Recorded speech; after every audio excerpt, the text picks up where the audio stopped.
What is pop, people? Welcome back to the channel. As always, we're here with Misplay for Game podcast. The fit may be different, but the vibes are always the same. As always, I'm your senior yapologist, Andrew or Elixir. Internet, it's me, your fourth favorite yapper, but your fifth favorite Gallimon player, the TommyNT, live and alive. How's it going? We're going to talk a lot of shit today. And it's me, Marcio. I guess I can say that I'm the current Fanboy 3 champion. Ooh, I'm gonna keep. I think that's my introduction for until I get bored of it. Yeah, it's me, Store Regional Champion. You know how it is. Invitee. Yeah, we just don't. Really, Pokemon's sick, guys. Anybody been playing the Pokemon TCG? That's good time. I have not been, but one of my uni friends sent me a very ominous message that was just a Dragon Shield set of 100 sleeves, and I went, this seems like a investment that's about to go very south for you in a second. He's playing Magic, so you know, worst case scenario. His store only has like Volcana and Fringe games. Speaking of Magic, yesterday we were at an Evo Cup. An Evo Cup, yeah. Yeah, we were at the Evo Cup, and Saf1 was there. And let's just say that Saf1 was not playing the Digimon card game. His ass was on Magic the Gathering. If they wanted Saf to show up for the Evo Cup, they would have made the prizing a chocobo. Yeah. He was like, yeah, I'm going to be in London for like X amount of time, so I thought I would start playing some Magic. Wow, how the mighty have fallen. Crazy, by the way. Like the correlation of like, oh yeah, you know, I could go to London locals and stuff. I don't want to go that week though. It's like his whole schedule changes, but he's like, but that Monday at Dark Sphere, I don't think I'll hype that Monday. I don't know. I think he generally doesn't have the Monday available, so that's why he's not going to Dark Sphere Digimon. That's why. Yeah, but he's going I swear they have like Brotherhood is somewhere in London as well. Like I think they're on Fridays. Oh, I see. Yeah, I mean, but even then, like he could go play Digimon. He's just actively decided he doesn't want, which respectable. Yeah. Hey, listen, it's off season again. Europe has survived one more time. We all get a little bit of a breather while we wait for the next batch. People get to go on a vacation to beautiful Portugal. You know, some people are going back to France, except for you. Well, I could go. I'm not going either.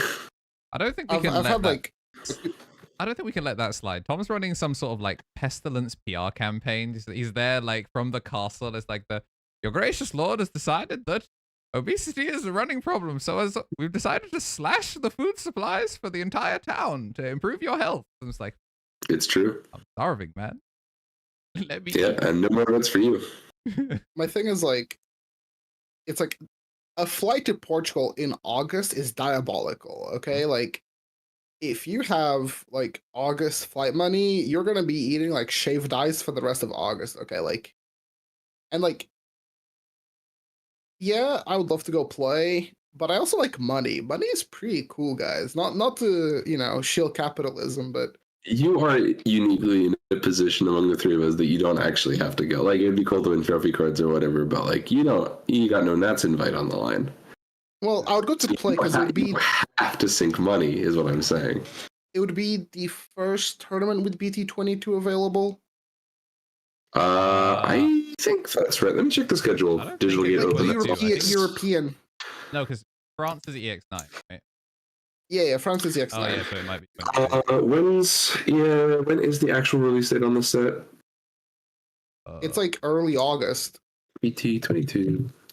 Sorry, it's like really late July 25th. On July 25th, which means that the first regional, which you have to do the little 2-week add-on right at the end, the upcoming regionals page lists 19th of July at Madrid, 19th of July for Tag Games, 26th, 27th for No Heroes in Germany, 26th for Sao Paulo. So yeah, it looks like the Portuguese event is the first one I can see here.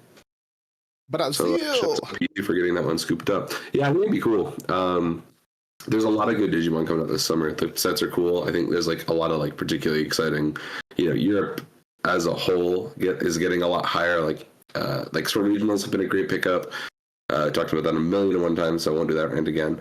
But like that plus, I would say like an above average amount of like compared. Obviously, we are sad we didn't get Games Expo, but like if you look at just how many there are in June, July, and August so far this year, it's like double last year, which is awesome. So they're really making good on their promise to have a competitive circuit to make things pop a little bit.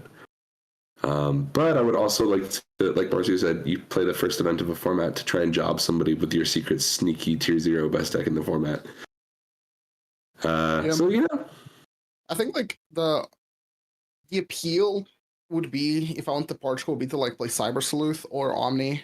That would be like one of the two decks. I'm in on CS Pile. I feel like CS Pile is. I see a lot of people being like, I can't wait to play Flame Jimmy Ken deck, and I'm like, this card will never see play with anything. No, it's not about that. One. Like the Wanya confirms stuff. Yeah, like the Wanya is like pretty crazy because we got that reveal today. Well, it's not that it's like super crazy, but it's like it's Sunmon. Like the deck got Sunmon. Like the Galaxy Egg. Yeah, Galaxy does actually only have one egg as Hey, Grace Nova has an egg. That's the difference. Should we talk some Grace Nova? Like, yeah, we haven't done an episode since which edition? Time is Changing. Yeah, Time Strangers is out. The Digimon promo is a thing. The game's coming out. If this is how you get your Digimon news, God help you. Please find someone else. But if you aren't aware, Digimon Time Strangers is coming out, I believe, October 3rd. And it comes out on PlayStation's new line, Xbox's new line, and PC. So get it there. But they were like, but the deluxe edition comes with a promo of Agiomon, which is, by all intents and purposes, like a yellow vac good card. Like it's just like, I think it's got barrier and like a memory inherent like Patamon, if I remember right. No, I think it's just barrier ESS. Yeah, I think it's just like generic barrier on a card. I think it's vaccine, unlike some of the other like weird barrier tech. This is just a yellow. It's half a yellow vac Gatomon. Yeah. Yeah, barrier blocker. That's it. But yeah, the perfect Mitama support. Yeah, if that mattered. It will be good eventually, provided the expansions come out with it, because it's tagged Olympus 12 good stuff, because it's Time Seekers or Time Survivors or this game that I'll never remember the name of. Right. Time Strangers. We got there. Yeah, it has a TS tag on the bottom, so the year of tagging everything by the season continues. We're getting that, but also they were like, that's the deluxe edition. Shoutouts. If you spend 170 British pounds, you can get a collector's edition, and that comes with alts Coronamon, Ludamon, and Grace Novamon EX5. Yeah, and they look great. Holy, not even two. They were like, absolutely not. Please convince 3 other people to buy the collector's edition. I will be pre-ordering the collector's edition probably next. Because I actually already have all of my alts for the Scrimblows, and as much as I don't really care about mixed rarity, I think it would throw me off, and I think I will probably keep those in a binder. But yeah, I want the statue, and also the fact that we can get the deluxe edition for the Steam PC is kind of cool. I'm sure it just means we're going to get a plastic case that has a download code in it, which is cringe. 100%. But you get a landfill, buddy. Yeah, I am not a guy that streams games on release, so I really don't care about getting it early or anything. So I'm just like, I'll pre-order my thing. Is getting it on a summer sale. No, I'm actually gonna get the collector's edition for this one because there is material value to my card game need, and it comes with a free game. I said that before. I was like, if you compare it to like the Detector Kojis, it's like getting a video game for free. The Tarot is out, right? Which one? Like the D-Storage Tarotmon. Those have been out for a minute. Yeah, those are ages. I'm talking like since like not that. Yeah, but like at least 5 or 6 weeks. Okay, that's not like that much. It's like it's the cookie artwork. Here, it wasn't, but yeah, you're right. It should have been a lot of podcasts, but it wasn't. Yeah. But speaking of a lot, I've been on YouTube for 15 years. That's holy moly! crazy. Congrats. Yeah, I've done nothing with it for the first 13 of them. But yeah, the last 2 years have gone crazy. Digimon's fun. Now we have a podcast where we yap bi-weekly, supposed to be weekly, sometimes bi-monthly. But you know, we're out here. So yeah, 15 years of YouTube, which is longer than I keep telling people. I say 10, which is incorrect. It's 10 in esports, 15 on YouTube. And who knows how. You asked me opening up Razer keyboards. That's how you started. I watch that video once a week just to make sure it stays good. Speaking of, thanks to everyone. Just to make sure it stays on top. Yeah. I know where we fit in around here. We are never beating the Razer keyboard, okay?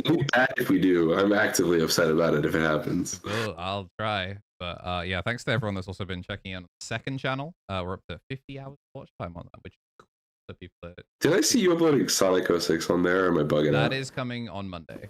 The full playthrough of Sonic 06 is coming out, and I think... Why'd you played all of that game on purpose? Yeah. Listen, I know this is like a card game show, but like, what the hell, man? Yeah, bro. Games from your childhood that you were like, I swear these are gas. They're not gas. And I am there to expose that they are not gas. Is that one even contended to be gas? I think everyone knows that that one's not gas. That one might have been... Marcio doesn't play Sonic games, and he probably knows that one's bad. Yeah, no, that one might have been a hostage situation or my own. I was one of the people that grew up with Sonic 06 and enjoyed Sonic 06, but then, you know, obviously, objectively can tell that it was not a good quality game. But I like 100 that. Most of the time, I'm going back and playing games I didn't 100% because as a kid I was ass at games. Sure. That one was one of the ones I actually did have 100%ed, and I was like, I mean, I'm playing bad Sonic. Why not play the bad Sonic game? And that game is even funnier than I remembered. One of those things, you know, it's the Kingdom Valley level with Shadow flying through. Like you start. Oh god, yeah. I spawned on top of it, like deadass, not in the scripted section, just on top of it, and I was like, "What?" Just straight up.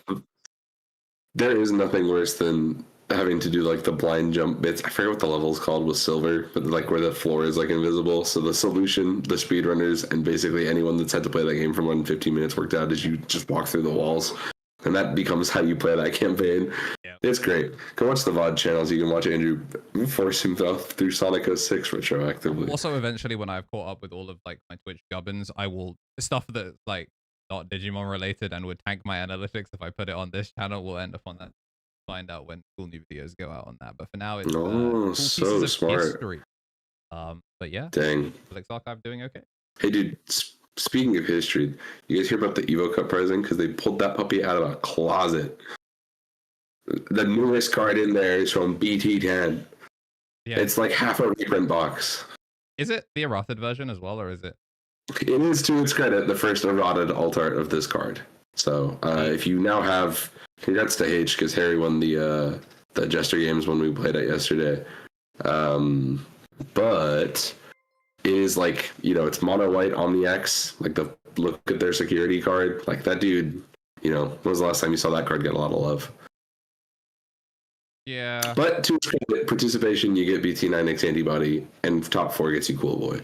So there is some dope stuff in there. And, like, Evo Cups are basically just, like, we know what the deal is. They're an excuse for people to be like, I won with Weird List. I saw a dude earlier today being like, this is Leopard Mod X plus Examon. And I was like... That was just funny, though. Yeah, let's, you know, it's cool. What if we Evo Cup and we all took, like, Mamemon or some shit, so we could just, like, go, like, oh, yeah, my top 4 Mamemon turbo. I got top 4 with Omnimon. I thought that was going to be, like, I didn't build a list. I just took what I played at Locals last week. I complained about my deck list. I complained about my list at Locals last week. Didn't change it. Got top 4 at the Evo Cup. So... Evo Cup was blessed. I lost to Harry, so he winning the whole thing got me into top 4, because otherwise it would have been Marcio. And then if I played against Armor, which is super chill, and Examon, and the guy just didn't know how to play against Omnimon, because who the hell knows how to play against Omnimon? It was so funny. I was like, man, I love role playing with my adventure deck. I'm Hoang Zero #1 fed, you know. I played the deck that the YouTuber plays. I prayed into tricks. We go into time. I don't even know, like, how I ended up going into time. Because, like, I think one of the games was such a nothing game that it just took a long time. And then I beat what the fuck I beat? Oh, I beat Dark Masters. That was great role playing. That was like, yeah, just like how it happened in the show, buddy. It's like TV. It was a lot harder because like when I played against Derek last time, he was still on Dark Masters, but I was on like the more War Greymore centric build. So even though I didn't have to kill as quickly, I had just more removal, so I never had to deal with the aces as much. But on the Melga build, you kind of get cooked by the aces a bit more, because like you need to set up like Lily plus Kabu for like a mass board wipe. Yeah. And if you just so it's a lot more difficult to play through the aces if you're not on the Warg build. But the Warg build kills a lot slower. The Warg build will be better once we get like Alter S. But until then, your ass is on Melga, so you just don't have as much removal. You still have a good amount, just not as much. We just played amongst 50. Yeah, pretty much. Although the one thing I think Jumbo already changed it, but one of the things that we wanted to change is like if I'm playing the deck like more casually at locals, I don't really care that much about the Gato because like the scenarios that the card is in there for are not like that big of a deal. Yeah, it sneaks up on you less, yeah. Yeah, I'd rather just play the Garuru and then just have more recursion because you feel it more, especially being able to recover like your fives. Just allow for a better grind game. But yeah, and then I think last round I drew again with Angels, so I think I got fifth. But against Angels, 2 draws. Yeah, Adventure to Angels is like, did I find Metal Greymon? I did not. I'm stuck here until I find it. Yeah.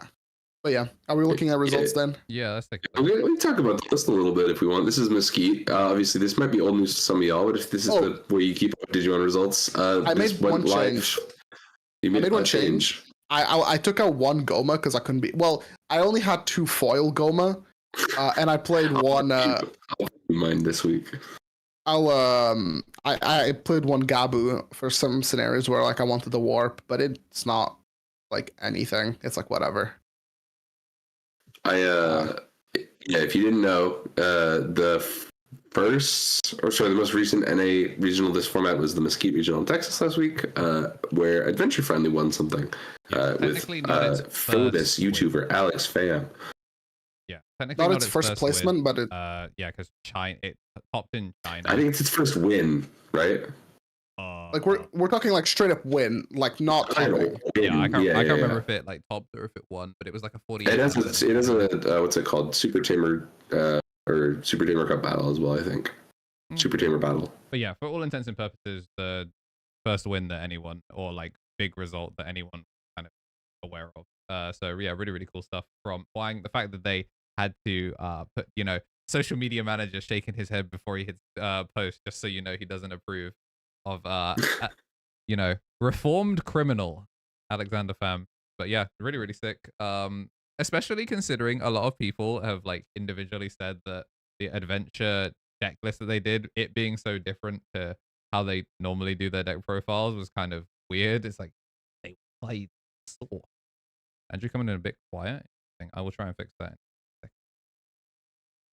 It's an interesting, because one of the things with like this event is that it was a the joke is like, oh yeah, Huang qualifying for NA Nats every spring on Musok, like Newman on BT15, he gets it, he wakes up all the way. This is the same thing again. I'll let you talk about this a little bit more. So I would say like I've played a lot of Adventure, but you are actively currently playing lists like this. So basically, like, I will stand by this, that like people like the kind of deck that this deck appeals to. The kind of deck that the kind of people this deck appeals to are people that tend to play like more like linear strategies. Like this deck is a bit more open-ended, so it's like a little bit more difficult in that regard. And like the way that you like want to sequence your plays are not like intuitive right away until you start playing like a bunch of games, like how you're pacing out your turns. So not only that, but because you have so many cards to choose from, people like, not to flame any particular server or group or whatever, but a lot of the lists that I have seen online are just not good because they don't understand like what the objective of the what the objective is, and like it's not that the deck has like a clear objective because it's like an open, like the deck is already like But fluid there's and some variation even among successful lists too, right? Like, yeah. So the main thing was that there was a like between the people that like I knew were good on the deck, there was a consensus between like two main variants, and there's a lot of people that were trying to like mix and match both of them. And you can argue that this plays a little bit of each, but this is at heart a Melga deck that just happens to play the War Greymon at a one of. But the consensus is that you either focus on Melga or you focus on War Greymon, and then like both of those cards have like small have like little supplementary engines that you'd want. The main thing is like the number of ties, the number of mats, like kind of changes because in the War Greymon build you want to abuse the fact that you're a blocker a lot more, and so like the Agu has a little bit more value in giving you the ability to be like a reboot blocker since like you don't push as much damage, but you have like a lot more removal, especially like playing into a board. Whereas like the Melga version of the deck wants to capitalize on like a clear turn where like you just blow your opponent up, like you just kill them, and you can see that being reflected in the deck list because they play 3 Mega Kabu. That card's like so good.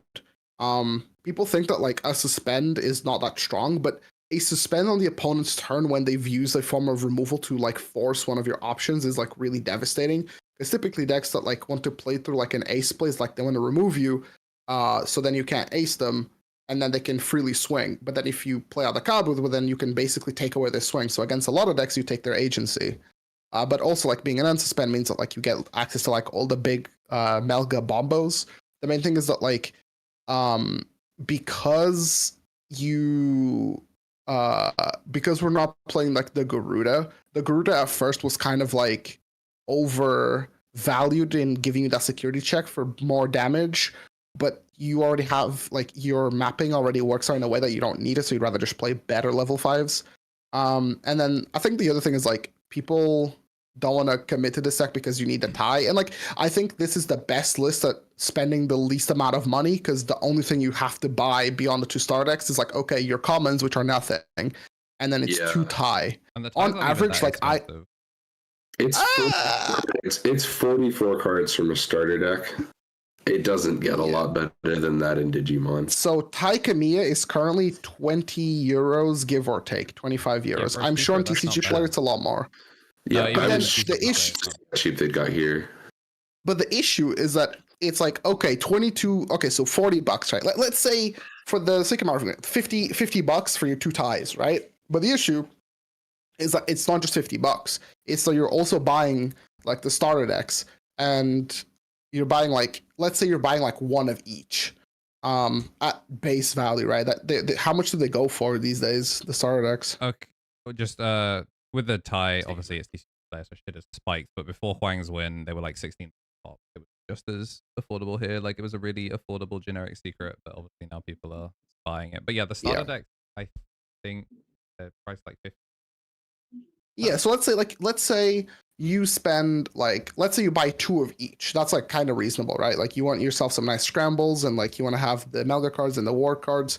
So you're buying like 2 starter decks of each. So that's like 60 quid plus ties. Let's say you're like, that's like $100, right? This is like a deck that you can build for $100, but the mileage like $16 for the starter decks, right? 16. So for $100 like dollars, I think there are decks that you'll get more bang for your buck. The only reason you wouldn't play Adventures if your locals has like a big Galacti population. I mean that's that kind of an impossible matchup, I'm not gonna lie. It's unplayable. But for $100, like you can build, what can you build for like $100? You can build Hunters, which is like Imperial, obviously. The Imperialdramon's a little pricey. Yeah, the Imperialdramon is $80 of that budget, and then it's 20 to buy a bunch of dog shit commons. Sure, but the other thing like that maybe gets ignored out of, not that like he's not representing this right, but like I think something that Marcy is not even considering is if you buy 4 starter decks, you have a play set of scrambles for every color, which is not something that you get in the process of acquiring cards for these other things. And like there's basically no safer bet in terms of like future archetype than Adventure the TV show.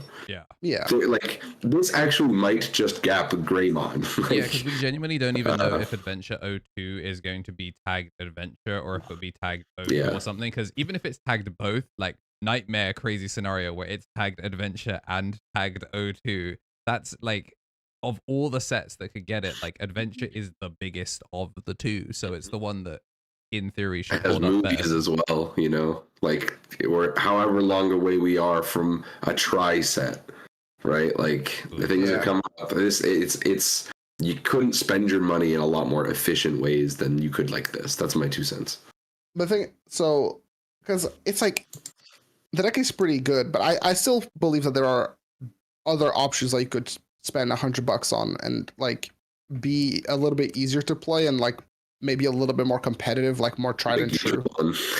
Yeah, right. Like Megidra is like the big one. Like, why spend that money when you can spend less than that on Megi? I'm sure the Digimons are also like daylight robbery. Obviously, the weird thing with TCG player right now is that like for some folks there's like the strike stuff going on too. So I'm sympathetic to that. If you're totally SOL because you can't get your copies of your cards, I feel you.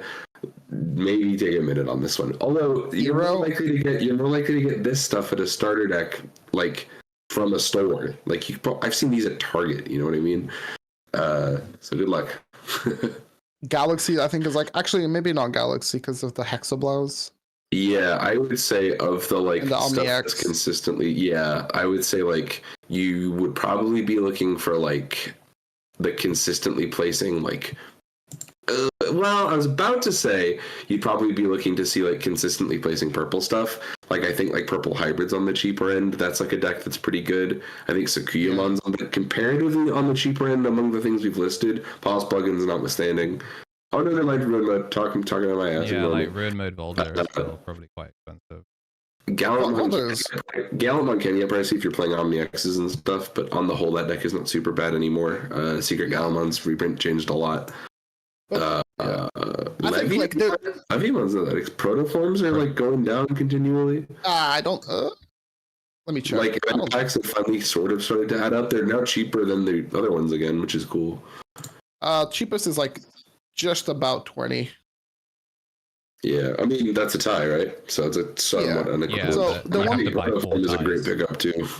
The one thing that I'll say about the deck is like it was one of the main advancements that people figured out is that like the purple consistency option sucked because it wasn't doing one of two things. Like it wasn't setting up our courage and it wasn't developing a tamer. So I think like people cutting that freed up like 3 slots in the deck, which means that like you can just play more of like whatever you want. But I think the other thing was like people that were going into the tournament season, there were decks that were just like easier to pilot and more established. So it's like, why would I play this over those decks? Yeah, and very like, few people attacking to beat Adventure unless maybe your locals is overrun with Adventure players because it's there, and until they hit the Royal Knights players, weed whacked back into the dirt. Like who is going to the Texas regional going, man, I hope I hit an Adventure player so I can hit them with the sauce. Well, it's also weird too because this, like, we talked about this a couple times for this format. Like this format breeds like a lot. Like Digimon is uninteractive and the game is dying. Blah blah blah. Whatever. Like, it's like a super interactive. It's like a super interactive, and it has like a couple things that does really well into a format like this, where like one of the things that people can struggle with, like we've talked about the ties before, like not tie Camille, like getting a round tie, like a draw. One of the things that comes with that is like decks that can prolong gameplay or like arrive at like a controlled, like I'm going to take us to time game state. This deck has 5 searchable floodgates. Like it gives you like if decks can get it, like we have made our stance pretty clear on what we all think of Ancient Room on this format. If that deck can sneak its way into top guts by playing 12 floodgates, a deck that's good with searchable archetypal floodgates can do so much more. So Ancient Guru is also bad. That deck sucks. That deck is so dog water. Don't play Ancient Guru. It's like the worst deck ever. It's so fraudulent. It just like it's linear. It doesn't have like a particularly good kill clock. It loses to just about anything. It's so bad.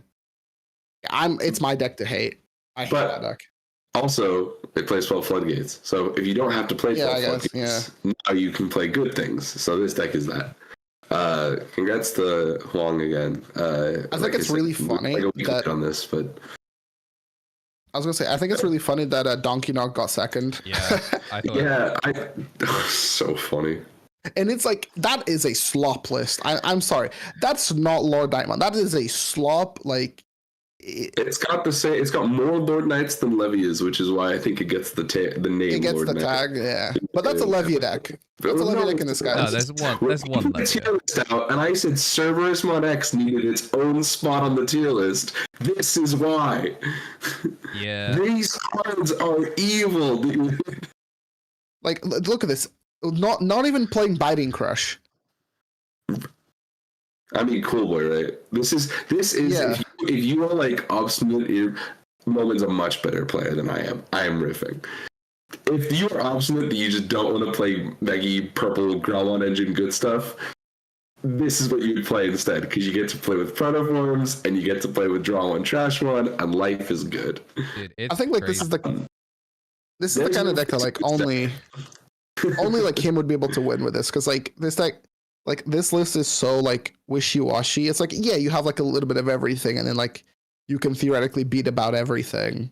We talk about that sometimes, but, like, is that not a feature now? Like, it's weird that it keeps, like lukewarm, wishy-washy, like, oh, it's sort of Lord Knight and sort of Levia, and it's got a little bit of whatever. That's weird that it keeps happening to Cerberusmon, right?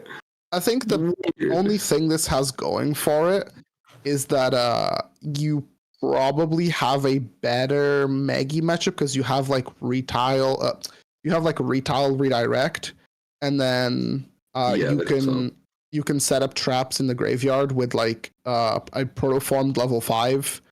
So like you can create like a retile blocker. And then a retile level 5, you can redirect the Megidra into your retile blocker or whatever, or block. And then if it tries to play on like the deletion effects, then you have like the Leviathan X, which kills a 3, a 5, and a 7. So if they float Rush Geel, you kill that. If they float into War Growl, you kill that. And then they have the 7th Lightning, so if they float into Growl, you can also kill that. That's like the main appeal of this type of list. So you also just have Ruin Mode, right? Like 2 Ruin Mode. GG, you know why? Digimon Ace as well. Like yeah, a lot of people Digimon Ace is probably really good. aren't thinking about that card. I played against a dude just playing this on DCGO this week, and it's actually so cringe that Ruin Mode can have collision. It's so cringe. It's pretty good. Oh yeah, he was like, "Yeah, I love your full floor. Your pack is smoked. I'll see you later." It is kind of crazy that they don't have to. That you don't have to worry about, I don't know, something bad happening to your Ruin Mode insecurity or like that. Huh? Bye. Yeah, I was not having a great time. It's definitely a neat list because like, yeah, it's just little packages. It's just a little bit of slop. The format also, and like, it's funny because like this deck came out in the hybrid set of the year, so like you'd have assumed like Tamer Interaction was a premium advantage this archetype was going to get, but like the format like came back to Lord Knight X in like a really weird way. There's a lot of like decks that really don't want to deal with its like effect of like the lock stun down, and like collision is very strong on the board. So I still think the Lord Knight X is like Lord Knight X in purple are just kind of whatever. I think they do too much of like the black stuff. Like when you include a 3-card package, they are capable of too much too quickly. Like Lord Nightmon in particular, like just the rare Lord Nightmon is like one of the craziest like bozos this format. Like it's annoying in Raw Knights when they keep spitting the Gatsumons out. In this deck, it spits out 2 Gazimons, 2 Psychmons, a Labramon to start a combo all over. Like, it spits out Dobermon and gives your Bozo blocker. Like, you can block and have Royal Knight redirect. Like, it's just so versatile. And it does it all at, like, a very... Like, there's no premium you're paying for this. It costs 3. So I think there's some merit to it in the terms of like, one of the advantages you get is like, these are just efficient cards. So this is the most efficient engine, and these are the most efficient cards. Leviamon's still a better card in my opinion, not even going to dispute it. But like, He has a high, like he asks more of you than Lord Knight does. That's what I'm trying to say. Yeah, I do wonder if Moment already had his invite at this point, or whether this was all of them trying to go out there and get invites. But yeah, I mean, maybe he just wanted to spruce things up a bit, but not, he wanted sprinkles in his vanilla ice cream instead of, going full ham for a different flavor of ice cream, which I respect. Also, maybe he's trying to get Protoform banned, which also would respect. Yeah, I could see that one. Hold up, chat. Yeah. Maybe a little bit of peak. What else is topped in this tournament? Oh, there was so much. Okay, Megi's everywhere. That's the on top of it. But I want to talk about Virus before we get into Megi, because the list is really good. Loki, I was gonna. I mean, I guess we haven't really shown a Megi list since like Trickster's one. Like, there's been a lot of innovation with the deck to play around everyone now, recognizing that it's the deck. Analog Youth no longer being the wave is also like that's the change too. I would say.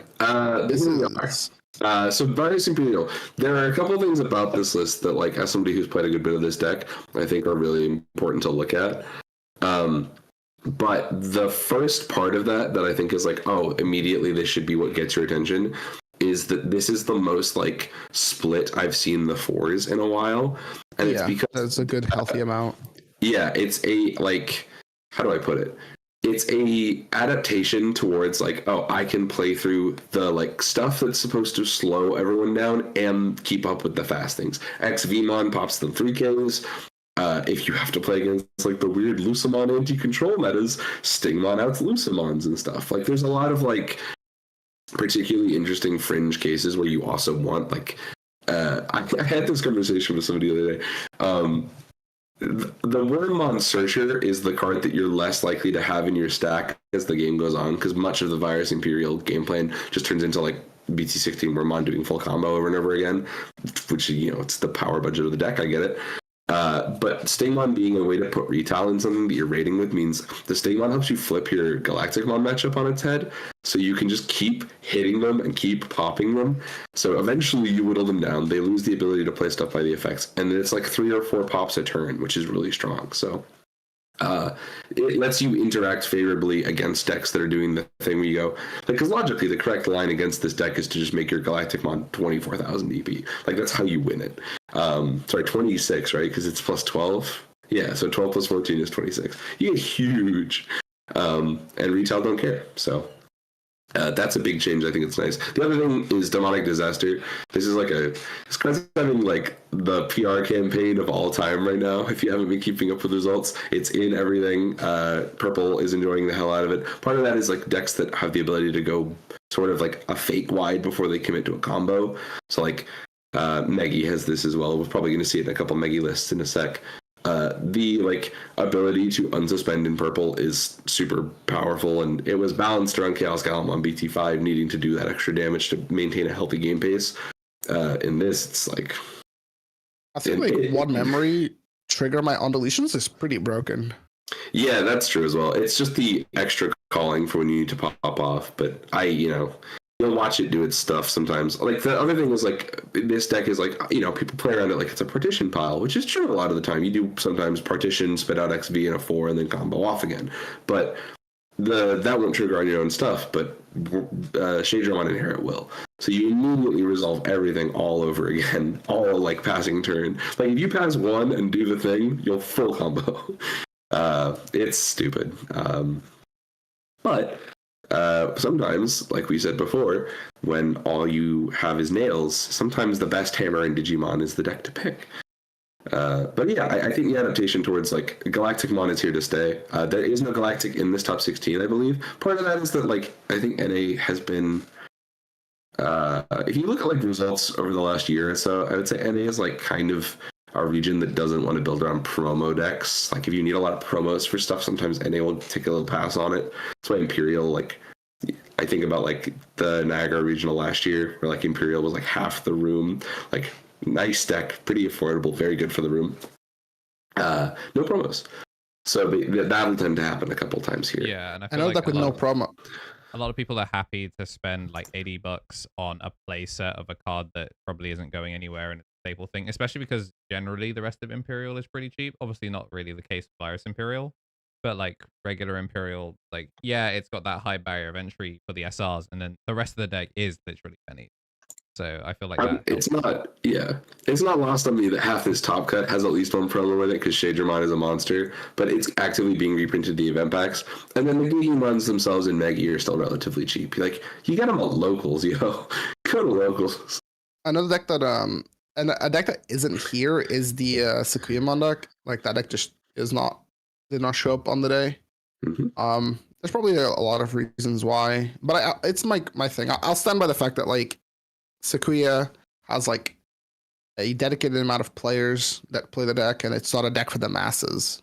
It's not a deck that you can pick up and play like that sloppy Megidramon, do the combo, 3 checks, triple Graph Crush, like Bomboclat, you know the vibes. Sakuyamon is a deck for people that they find inner peace in knowing that once every like 3 games they'll just brick and they won't see Rena, or they won't see the green plugin, or they won't see the scramble, or they won't see like one of their 5 level 5s. It's an interesting one. I also want to see, like, Megi is a funny one because that game plan, I actually want to know what'll last longer is if people stop playing Megi, like the card, or if Bandai stops us playing Megi the deck. Because the upswing at the moment is that Megidramon is the weak link in Megidramon, and there's like these anti-meta Gallantmon toolbox lists that are showing up right now that just play like EX3 Wargrowl, and that's your top end with your promos and your rushes and stuff. It'll be interesting to see. Like Andrew said, it's been a little while since we talked about Megi here on the pod. Not much has changed. This is just Trix's list. Yeah, this is just Trix's list. It's not exactly Tom's list. It's the boosts and stuff were adaptations that really piled on over the course of the last month. The deck you really can get away with not just needing trainings. You can really do a lot more with, like, yeah, it sucks to lose your Gallantmons, but like we'll get back to them, I promise. It felt like the deck was falling off for a little bit, but I think it was because NA like didn't have its tournaments until for a little bit. I mean, we also said, like, when we ranked our stuff for the tier list, we talked about it in format defining, and I think this is singularly the most defining deck in the game because it highly represented. Deck for it, and it doesn't fall off when people don't deck for it, and like it's the only constant you build around. Like, it sucks if your run doesn't see a Megi, you kick yourself, and you go like, man, I put all that time in, but like you actually do need to commit some effort to playing through this thing. It's like At worst, it's like 1 in top 16. On average, it's like a quarter of the top 16 is Megi's. Yep, it's really good. I'm pretty confident in saying it's the best deck in the game. Yeah, so. It's the most accessible. It's the best represented. Like, genuinely probably the most accessible of all of like the tier 1 decks that we've seen from a price standpoint, from a gameplay standpoint, and it's fun. Yeah, it's cheaper than Royal Knights, which is like a huge deal if you want to play something really good. If you like, it is like a direct response to people that are like, Omnimon gets all the love, Royal Knights is so pushed, Bandai's playing favorites. This deck beats the snot out of Royal Knights. It's really cheap and it's fun as hell. And it has a good matchup. I think Galacti as well, which helped a lot. Yeah, because like Galacti is the boogeyman of this format, but it's price gated, which is why I think it's just scissors. I think it's rock, paper, and then scissors is like a weird, like, he's expensive. No, because scissors is like kind of the people's champ. He's the world champ. I will say that the other thing is that, like, when we were talking about, like, last week or last 2 weeks ago, whatever, when we were talking about, like, in the more regional meta game, especially like UK wise, we saw that like Megi was like falling off a little bit every weekend, but I think that's also because like the environment that people were playing in was a lot more volatile to the deck. In the like regional, like actual, 8-round regional environment, having the 2 loss buffer makes a huge difference, because like I don't think Megi is the kind of deck that like you have to be like really lucky to go on the sweep, on the undefeated sweep. But this deck loves having a little bit of a buffer, because like you just have matchups that's just like unplayable. Like, oh, Imperial, unplayable. Oh, I played against like Adventure and I didn't see the Wargirl X, unplayable. By mandatory I didn't see like the removal against the deck. Like I've never seen a Megi player just go on and like, yeah, you know, I just drew consistency pieces the entire day. At some point, Satan's gonna come knocking and go, hey, you owe me a $5, and you'll break. Megi's full of consistency pieces. It just can't pay for anything. It's your broke friend. So it's like it loves having the little buffer, and I think like you can tell that like on the pie charts, not every Megi list that placed well was like on a clean like, oh, I 2-0'd everybody, or like, oh, I went like X1 or whatever. There are people that obviously will place higher, but the sec is like, it's, in my opinion, I always see it as like the placements like 8 to 16, not 1 to 8. Yeah. Yeah, I agree with that. It's a lot like trying to like the immediate obvious comparison is if you could look at the last 12 months of Digimon, it's shockingly like when Agent Garurumon Gabubond was like the best thing in BT17. It's shockingly like that. And it turns out maybe a deck carried by its accelerant from Gravity Crush and a really overpowered level 4 will do that no matter what you're playing. Do we want to talk the actual text? Because obviously the list that placed the highest wasn't on anything special, but like this is the adaptation that we've seen a lot more. And then Crimson Blazer's cute is obviously for the mirror and Royal Knight to make it even more favored. But run me through this again. There's like a package of like 30. I was about to say 38. It might be closer to 40 cards. There's like a package of 40 cards that constitute the deck. And then you have options to do things with that. So Skulldramon is spot removal. It's efficient because it lets you cycle cards that you don't need in your hand into the trash. It's a plus side for there. And it lets you trigger the on-deletes. So if you go like a full stack, you can't out like a Hexablow, you can't do Megi combo. You go into this thing, kill the Hexablow, and then spit out 2 Guilmons and do your fill your life with laughter and love. It's delightful.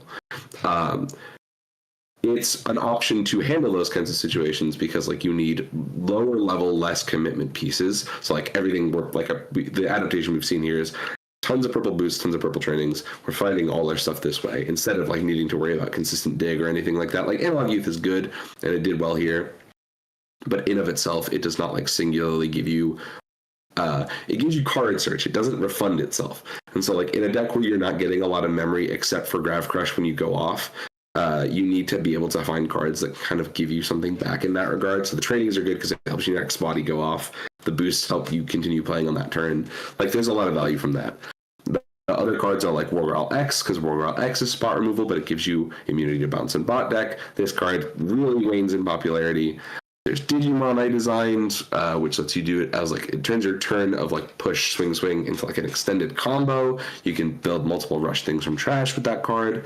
So people who focus on that more will get more value out of that. There's Leviamons. You don't have to, nobody has to vouch for the GOAT. It's the best purple level 6 maybe like ever. It's... Whoa. He's not better than that. Except maybe who? I said maybe ever. There's a couple good level 6s you could show. There's one that's above the rest. Anubis is better than Levia. Yeah. He is. I'm just moving on. I'm getting the thing. Okay. I want to make sure that we are not like Anubis apologists on this podcast. I'm standing for. Oh God, okay. No. I didn't want it to be clear. I also like Ralphmon's one of the most broken purple level 6s ever, and in some cases was worse for the game than the English one was when it was bad. Like things have been bad, and purple has its demons on its back. A million crazy cards. Yeah, listen, that's just some of the tech stuff. Then you get to like the Gallantmon suite where like the medievals come in and out because medieval is a searchable bozo in this archetype because Guilmons can pitch and draw into it. The Guilmon X's find it. You can do a bunch of good stuff with this card. I've run entire like tournament bracket like 4 or 5 games in a row, but just like I don't think Megi's right here. I think I'm gonna make a body, fill it full of disgusting inherits, and then put a medieval on top of it, and that can win you a game. There's also the counts of like the red tech cards people like. The Crimson Blaze showed up before. Red Scramble is sort of considered to be kind of like the optimal piece because it lets you recur the Gallantmons if you need to do those for like lethal turns. Red Scramble, I've talked about this on the pod. I think the only thing I talked about last week. In the late game, Red Scramble is 2 damage. It is a play Rush Guilmon, add Rush Gallantmon to hand. It's very good. So there's a lot of like little bits and pieces. Megi is a very like airtight core. It's again not to sound like It's ancient Gurumon again. Like the things you need to do to make it float are not that intense. It can get away with like a little bit more than you think it should be. Part of that is that Growlix does too much compression for like what the deck needs. Those like toolbox versions we talked about a second ago. I think the rumor is, I haven't actually seen all of the breakdown of everything in top 16, but from what I understand, the OCE results went live recently, and it was 2nd and 7th playing a Megi list with no Megi. Because it turns out Megidramon is the weak link. Yeah, the weak link is Megidramon. If you can just do everything by pushing damage at 5, it works for Imperial. So there's a lot to say about Megidramon. It's fun. Like I saw Deep did a deck profile about Growlmon base Zed Millenniumon, right? Like there's no saving some of what it's doing. It's the best engine in the game right now. But we'll see how it goes. I think the other thing is that there are like the new puppet support, not to spoil what we're going to talk about in EX9, because we will get to that soon. Some of the things that are coming out are going to be less kind to it in a way that I think will hurt its chances of staying like thebomb.com. But it's just the house for like unfriendly interaction cards right now. Like it's where Grav Crush lives at the minute. Before we look at EX9, I think it's important to... There's a little bit of a... Huh? We gotta talk about Heroes. I was wrong about Heroes. It's time to admit I was wrong. Yeah, Heroes is it's pretty cool. No, can we bring up Heroes?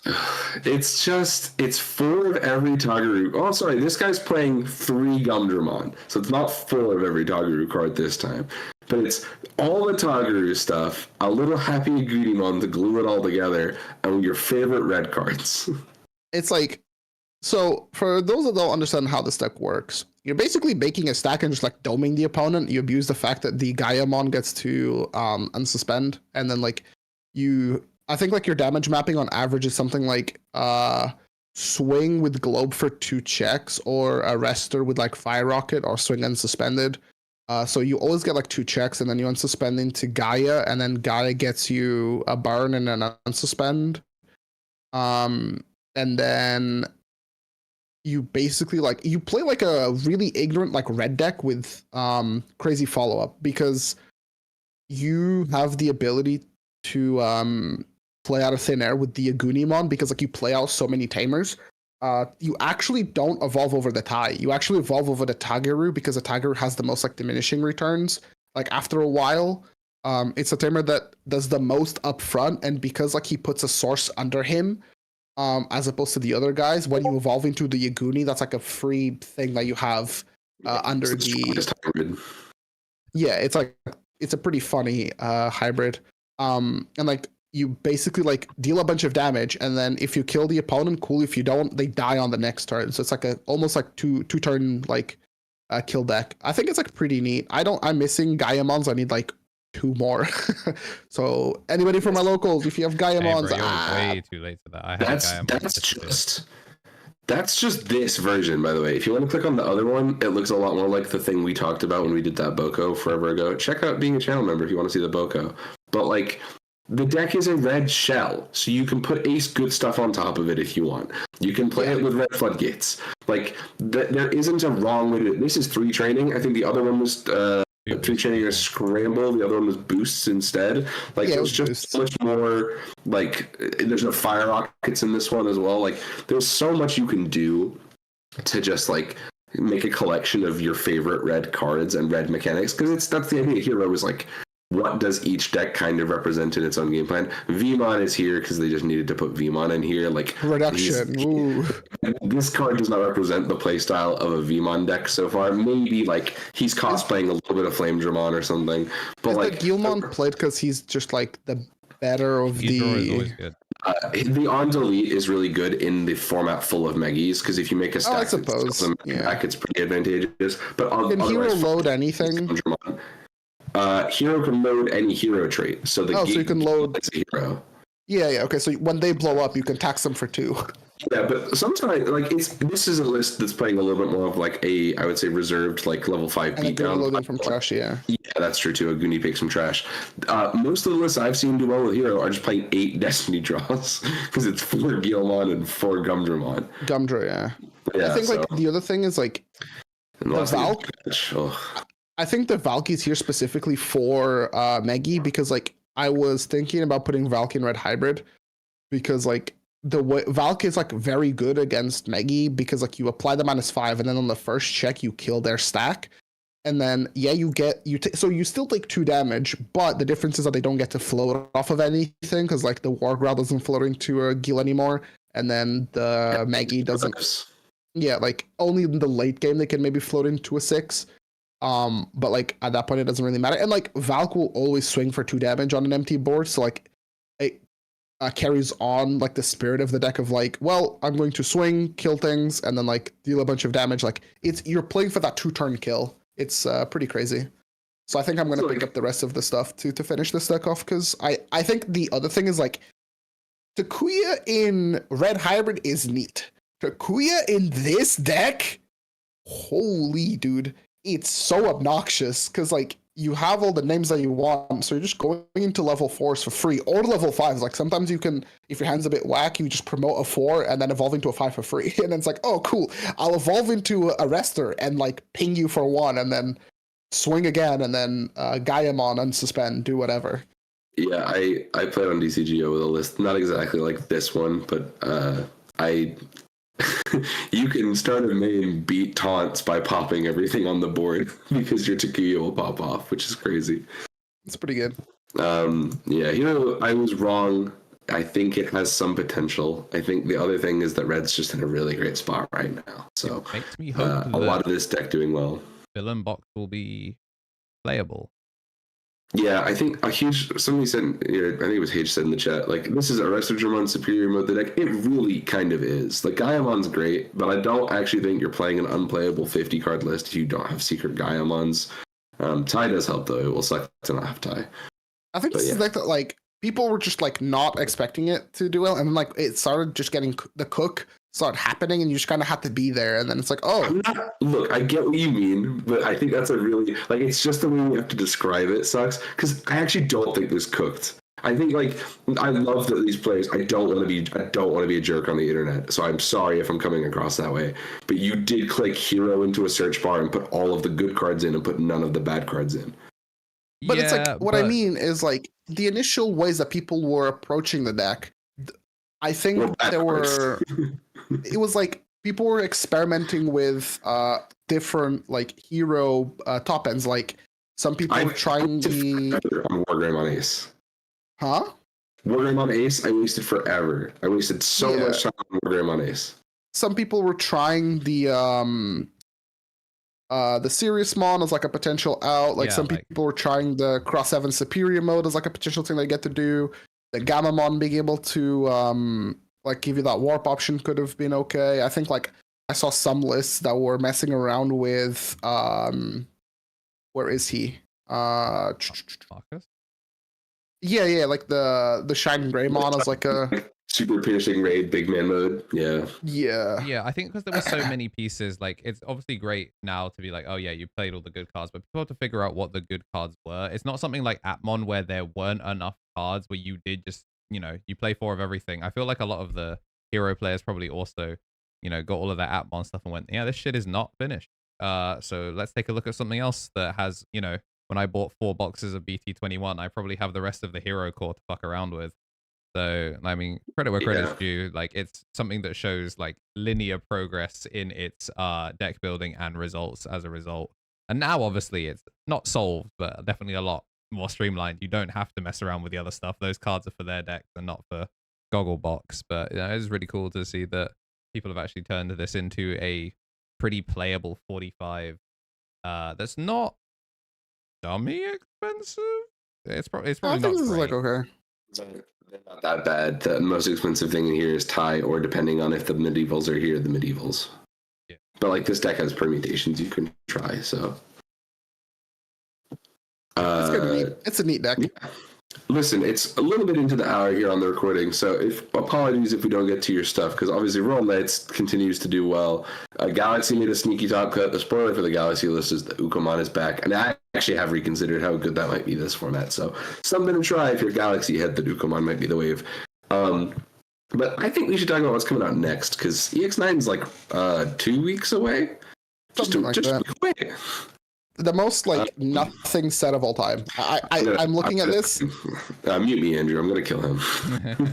No. It's like, are there exciting archetypes to play? Yeah, but like, I'm like, you think DM version 4 is going to be competitive? I think a DM version will be competitive. Yes. I think DM.deck will see results. I think people really are underestimating that, like, it's not a, we'll talk about it as a whole if we'd like to. DM is not a, like, oh, you don't know what they're playing. The egg pretty much always gives away what the gimmick of the individual DM deck is going to be. I won't beat around the bush. Like, if you see red Koromon, you're going to see the fun stuff in the red V1 deck. And if you see Pagumon, you're likely to be seeing Machine Dramons and stuff. Like, it's not a secret. But, like, the function is very streamlined, and a huge part of the power in this archetype is how good Analog Youth and Analog Man are. They are so good for consistency. I need this set. I thought this deck can't play against Galacticmon, though. I want to get that out the way. It will lose to Galacticmon. I'll say, like, in my opinion, the only like exciting DM deck. This is like my personal, like, you know, how I like to push decks is the Tidamon. I think like the V4 is one of the stronger ones, I think. V4 I think is the only one that looks semi-competitive. V4, like, you blast evolve, you spit out Monochromon and do Digivolve, or you spit out like Quagamon and stun something, and then everything is blockers. Like, that's really strong. But it's like, is that the strongest thing? I don't know. Right. I mean, I'm also biased because it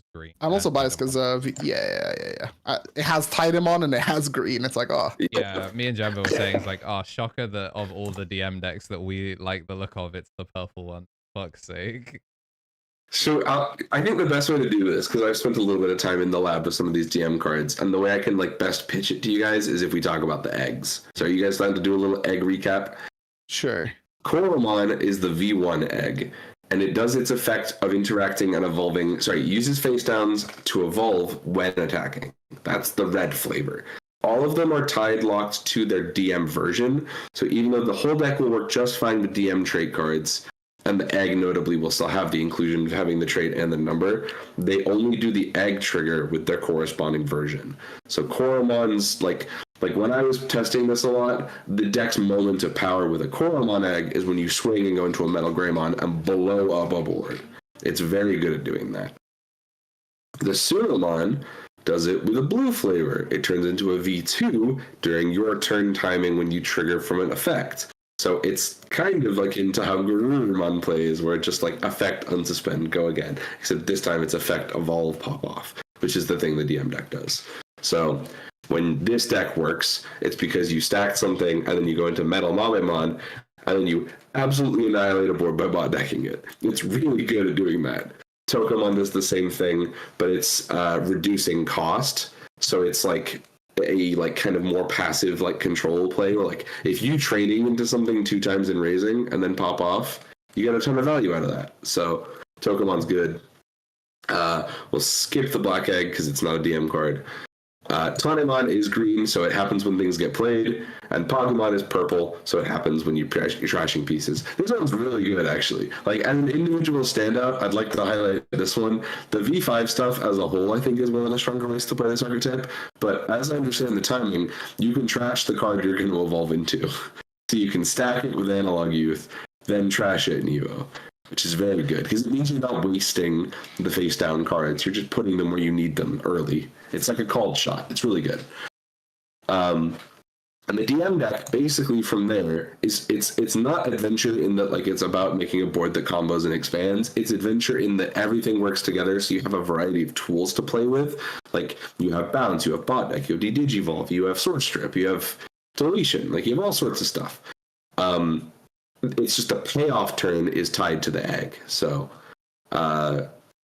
maybe if you guys have any questions yet, or should we talk about the top end and then work back in? Because that might be the easiest way to talk about it. I feel like it's just like the top end, because like the only things that I'm able to interpret is like Tidamon feels like it can work. Machine Dramon feels like it can work. The high-end Dramon looks kind of doo-doo. I'm not gonna lie. It's a little slow. I think the thing with the V3 stuff is that like a lot of the value you get out of V3 is the power in the deck feels like it's on the 5s. When you win a game, you win with the 6s and the 7s. But the power of the deck is the super rare level 5s. Like Andromon is a great card. Metal Greymon is a great card. Like there's not a lot of like weakness in these pieces. Like Andromon, the other thing we're going to talk about is the 4s that turn into these 5s. That's a huge part of why these cards feel so impactful in your gameplay. You go like, oh, I'll go like Numemon goes to Metal Greymon on a Nuka board. So these dudes just have the advantage of like continually cycling and putting pieces where you want them. And the thing they all do is when they get played, you can throw things in trash. So they all quietly package together really well with Chimeramon. And Chimeramon can be like, he's sort of like a random rush bozo for game in a lot of senses. You'll find a lot more value out of like using him to do 2 damage chips and like threaten stuff, because you can fill him up with, again, really good, basically no color identity inheritables. Like, what if you want this card to draw 1, trash 1? What if you wanted to have retaliate? What if you want to suspend something? What if you want to do sure? You can do all of that with Chimeramon. So the 5s accelerate a game plan where you put this thing into play.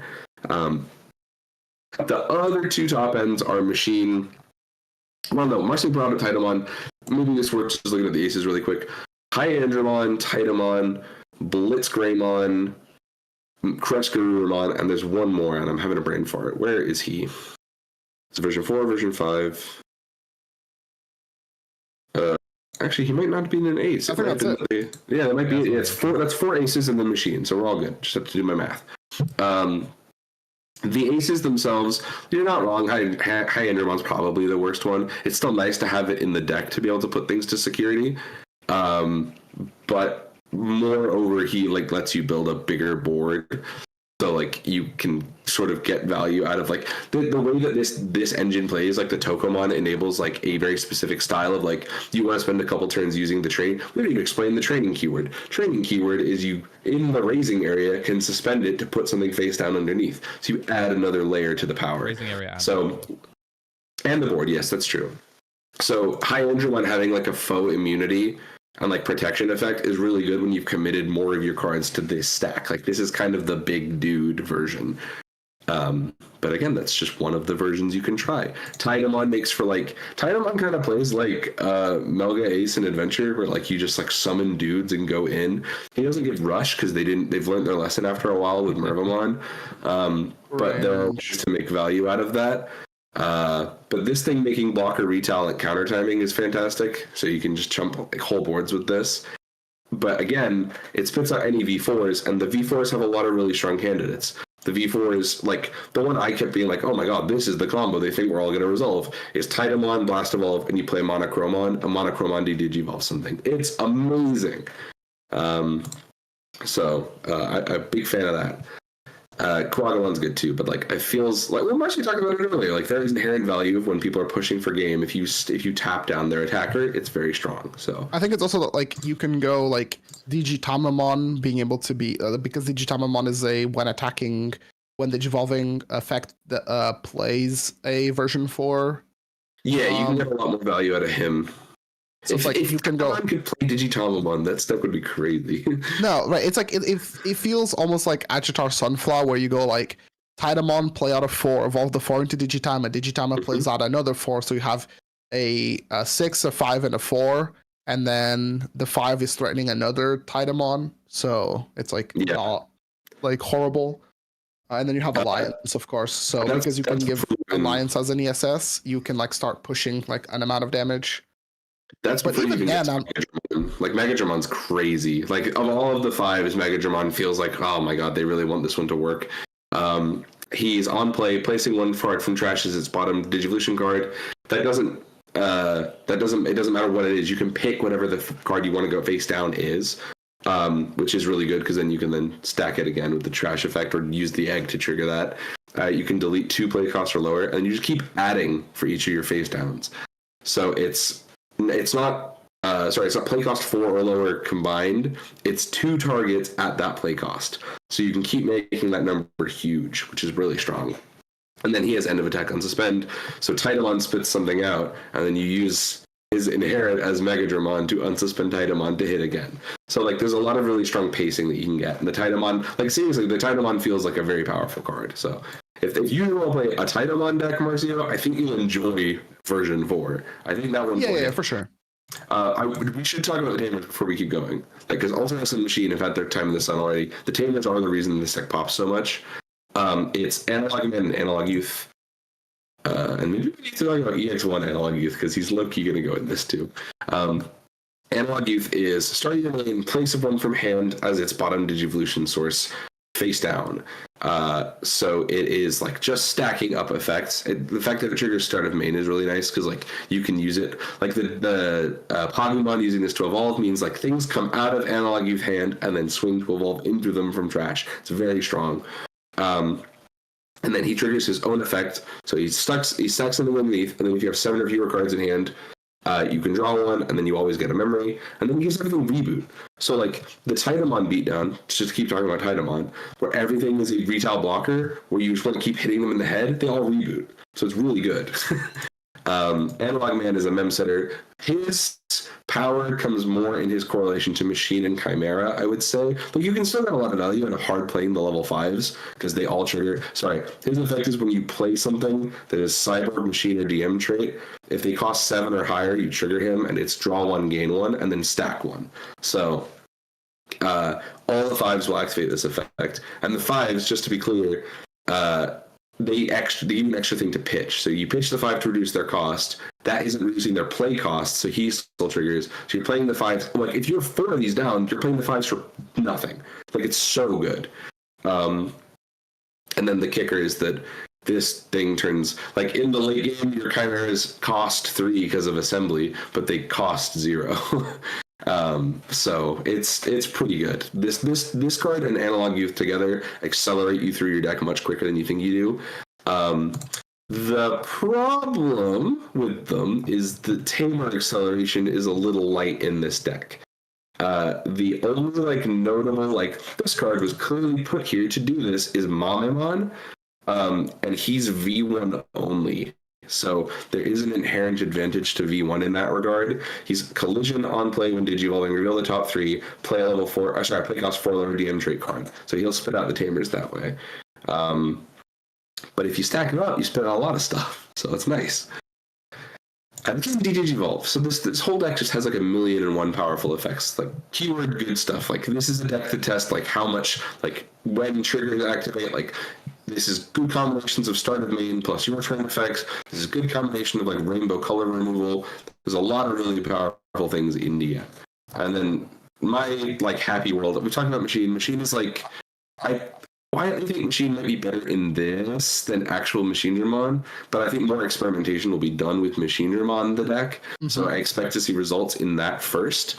But placing Cyborgs or version 5 trait cards from your hand or trash under him to activate an on-play is sick, because you can activate the Chimera on play to then stack a 4. So, is he for 3?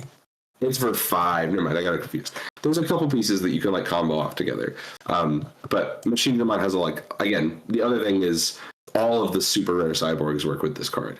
So if you've stacked up a load of stuff and then you go into Andramon, people aren't really ready for you to shrink with Machinedramon. So it's a strong effect.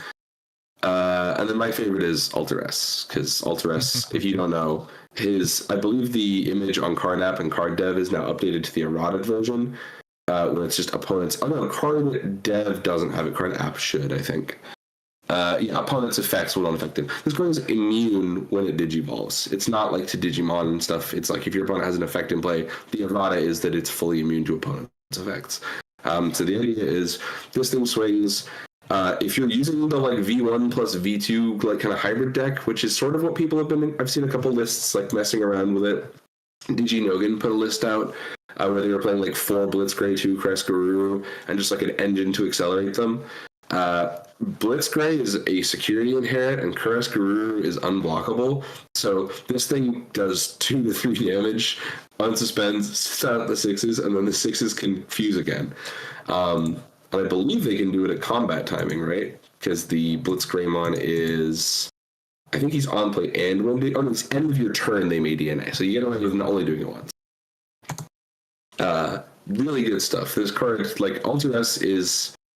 He's going to be good in a lot of decks. You guys are going to see a lot of Ultra S, in my opinion. But he's amazing in DM, yo. He's really good. And then the last thing I'll talk about before I let these guys get off the train of DM hype is we have to talk about File Island, Meat, and Protein.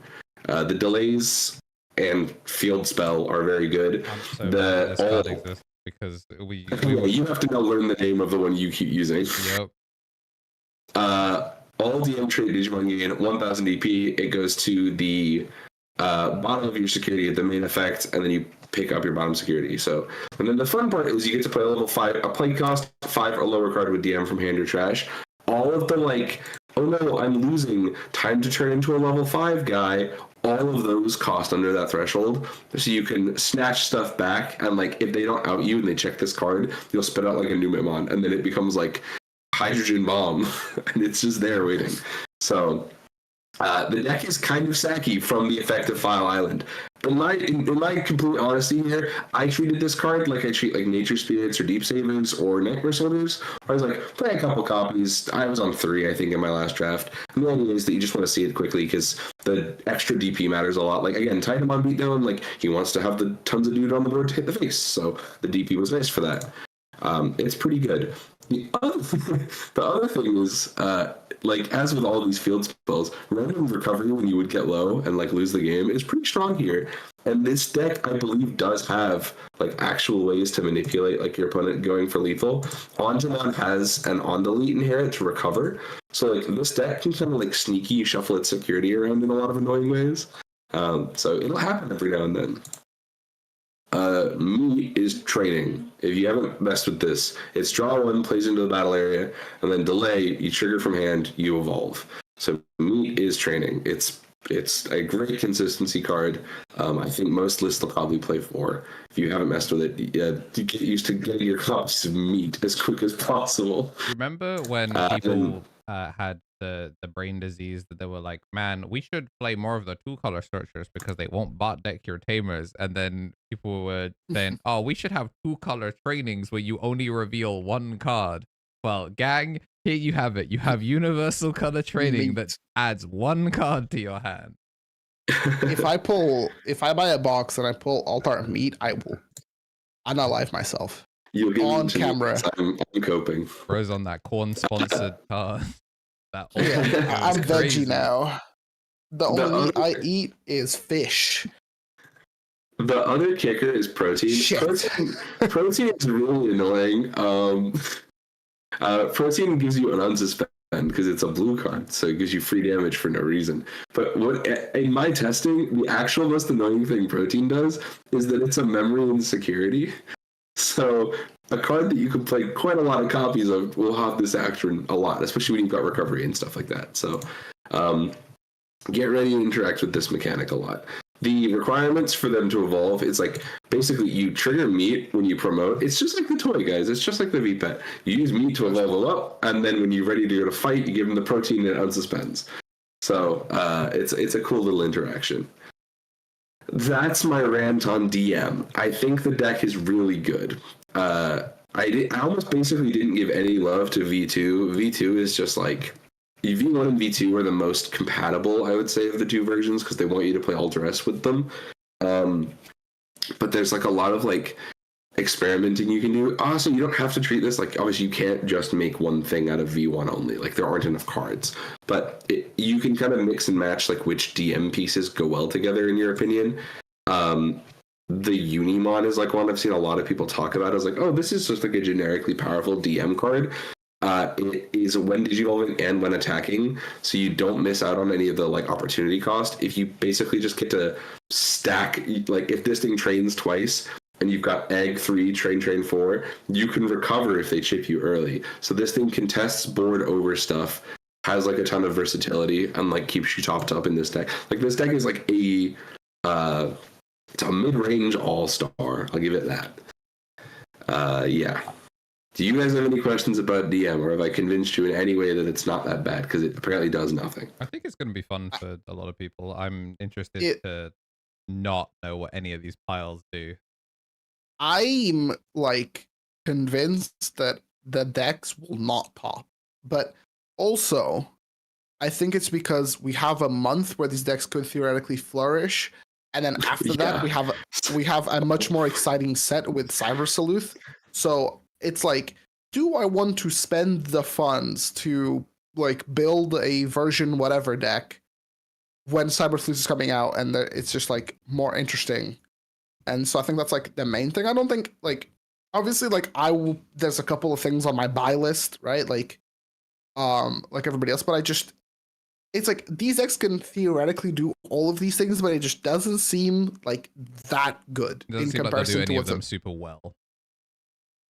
I think it does it. I think they do it pretty well all the time. The 5s are all stars. I think it does it like pretty well. I just don't think doing it well is like strong enough. If that makes more sense. Yeah, that makes sense. Everybody had a plan until Metal what's it called? Metal Tyrannomon Digivolve G6.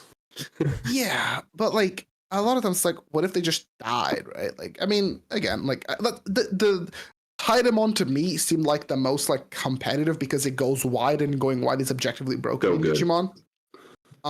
So like I think like obviously beyond like the machine deck that they want you to play, this seems like the most cohesive one. But now we get to move on to the real good stuff.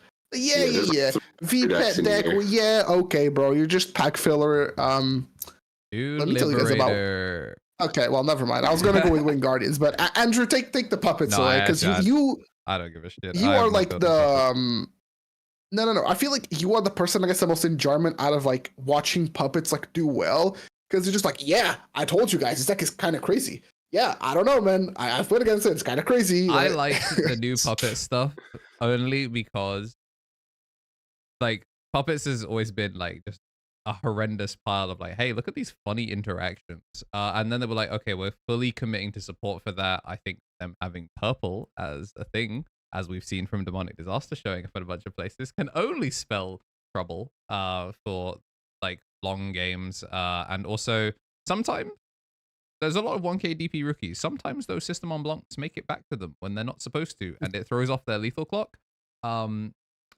Just having access to your own deletion is gonna solve that real quick. So I'm excited to see what other people do with that, and I will look no further into it. As long as the puppet players dodge me and I can vicariously live through them instead of have to deal with them, I'll be very happy. What I'm actually excited about is a baddie-mon. Okay, so before we move on to a baddie mon, let me. Puppets? Is that all we're going to talk about? Because the 5 is the no. I have like a lot of thoughts about these cards. I'm sure you also have a lot of thoughts about these cards. It's so pushed. It's unbelievable. I think they are like as legally strong as you can make a wave of Central cards that are not called Central like B, because the things that they do for the deck take a lot of the weakness, like they're taking a lot of the weaknesses that Central had, and like patching that. But I think there's like, I still don't think the deck is perfect, but I think it's like super duper playable.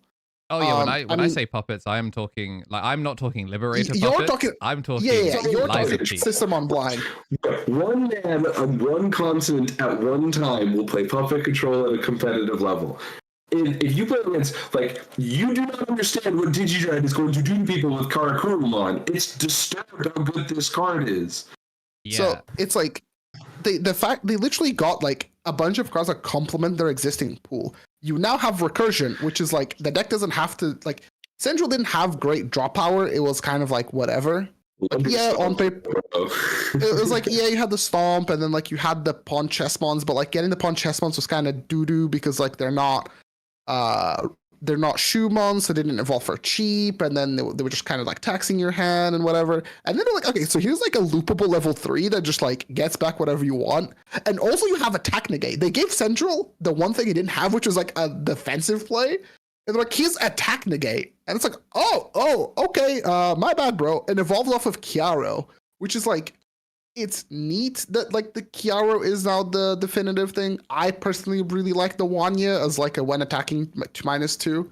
I thought that was one of the cooler advancements of like Central's like playing the Wanya over the Kiaro, because like the draw power didn't matter as much as just the extra 2 KDP. But now that, you know, Kiaro is named, you just play this. It's like this is the first 2-color rookie, right? That's why this is the one they're finally named Kiaro. Yeah. It's also like it's the rookie that has the most value in nursery, because like all of the all the Shumons just are better on board. Like if you look at Shumon, I don't think the reduction Shumon is still really good in nursery, but this one's still strong. No, the promo is a when attacking -2. Oh, my bad. Yeah, you're right.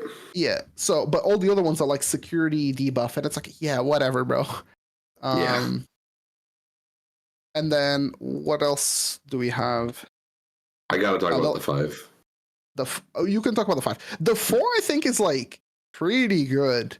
Like a loopable, like when evolving on deletion, like -4. Like on paper, if you think about this card in the context of like you're gonna play out a 3 for free, you evolve into this, you pitch 1, that's -4. Then you can overclock, kill it. You're now doing -8 plus whatever Central is doing. Like your numbers just like shoot through the roof, because like, if you were doing, so Central is 6 on Evo, right? Is it 6 on Evo? 6, and then 3 on the familiar. Sorry, I'm confusing it with the Rihi, because the Rihi is like the purple hybrid thing. But no. With Central, with Central, you're doing like a lot more off of this. -6, and then you'd usually do 3 from deleting a token, but now you can do -6 and then 2 procs of -4, so that's like -10.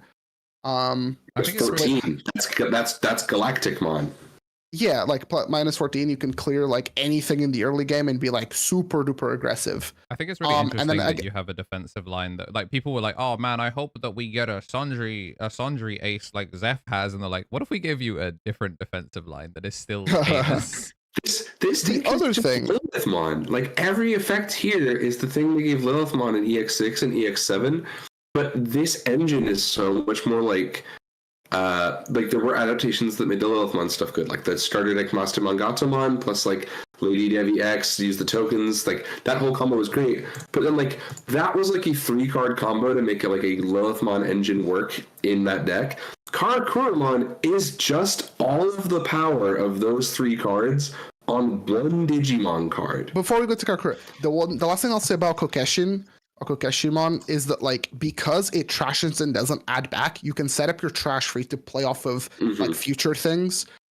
Which like on paper you go, oh, why do I want to discard a card? But like because you're recurring things from the trash, you want to make sure that you have like the best target possible. Even if it's like playing promo Shushu to tax something with sec minus against like decks like that want to play for board, like the more Mega Zooey style decks, like against like Royals being able to tag the Omeka with like sec minus is like huge, because they're not going to swing it now, and they want to swing that guy into your security.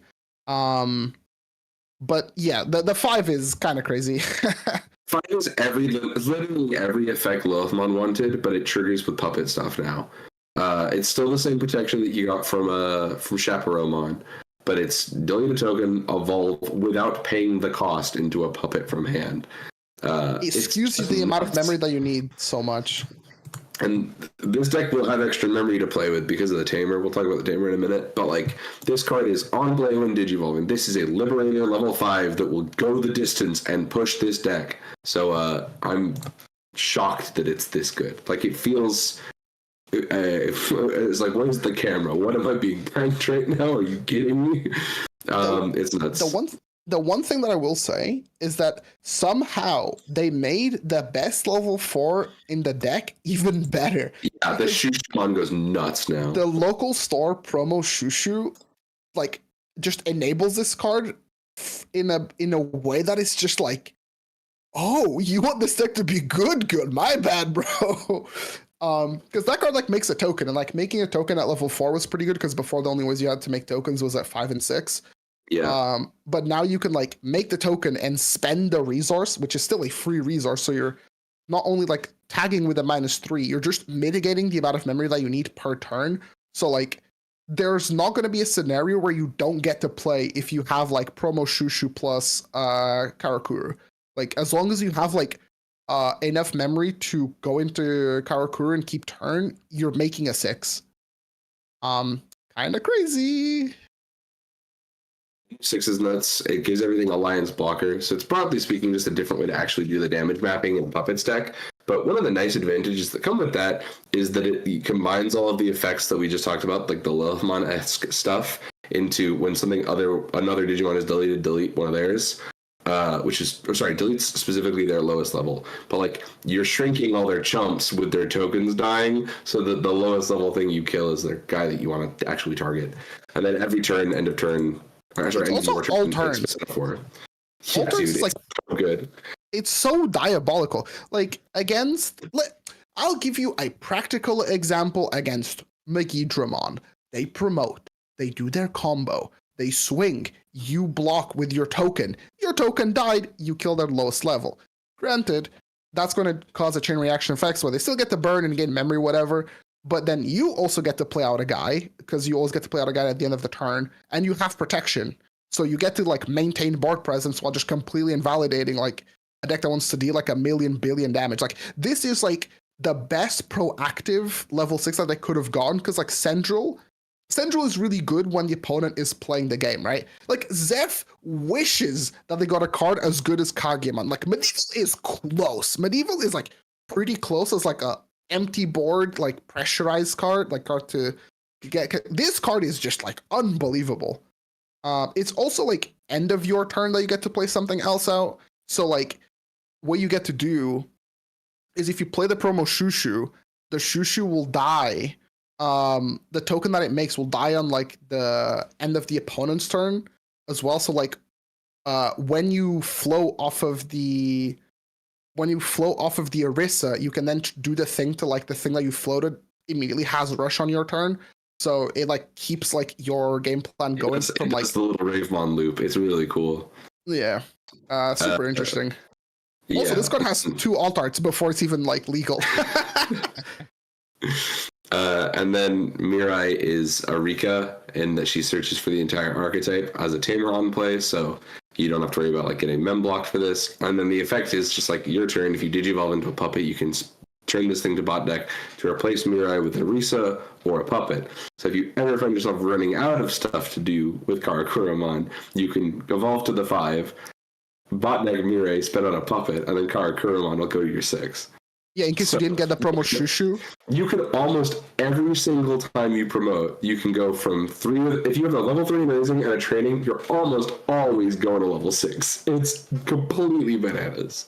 I think I'm tricking myself because at first I was like, oh yeah, this deck won't be that. And I'm like, wait, no, hold on. I think it's fun, but with a win con, which is overclock puppets. I will say the thing that this card does, it's like if Taikari was like somehow even better, because it's like this is like good on the play, and then when you need it to like actually do something, it does it at the timing that you want it to, as opposed to having like a fixed time.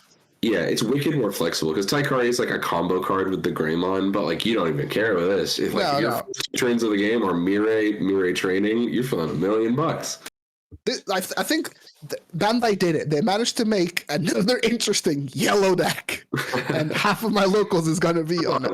It was the same interesting yellow deck. They just did it again. Sakuya was interesting at one point, and then they kind of. Sorry, this is the third. This is the third. I forgot about Mitama. You're right. It's almost like any deck that goes wide is automatically cool. Andrew's just like. You want to talk about Sakuyamon did it first. I honestly didn't know. Because they've been doing the BT22 stuff, I legit thought this was coming out in Cyber Sleuth. That's insane. I got asked by Johnny if I wanted in on a case of EX9. I was like, there's nothing interesting for me in EX9. Then opening this today, That's why that live react despair was there, because fans of the channel know that my wife likes two things really with Digimon: the entire Bloom line and things that have a shitload of eyes. And boy, oh boy, is shitload of eyes the design space for Eismon and the gang. So now that there's a whole deck that is going to be built around scatter mode and Abadomon, like, Jade was interested. So I'm gonna build the deck and try and use it as a, hey, you should come play the card game with us on Wednesdays. It's not working so far, but I'm gonna build the deck anyway because I think the deck is cool, and also it's another Soundbird Bond that griefed me. So yeah, I'm interested in this, and I am upset that I now have to fight people for cards. What are you fighting for? I don't know. Everyone's like, oh wow, look at this. No, I think it's like just Harry, but Harry's also building puppets, so it's like, yeah, like I will go and get them. I'm sure this shit won't be like, it's a bunch of commons. It's a bajillion commons, but also I gotta make this thing as pretty as possible. They showed the alt for a Abadomon core. That shit is beautiful. It's like, I think it's like one SR. That's like, right? Yeah, there's one SR. The thing Andrew is referring to is, as I understand it, there are color borders for this expansion. Oh, so sure. The scatter mode will be like that. But I didn't even Bobby Big Balls. Fuck. This deck is sick though. I've been messing with it a little bit. I know Andrew's been doing some research on the internet about what people are trying with this stuff.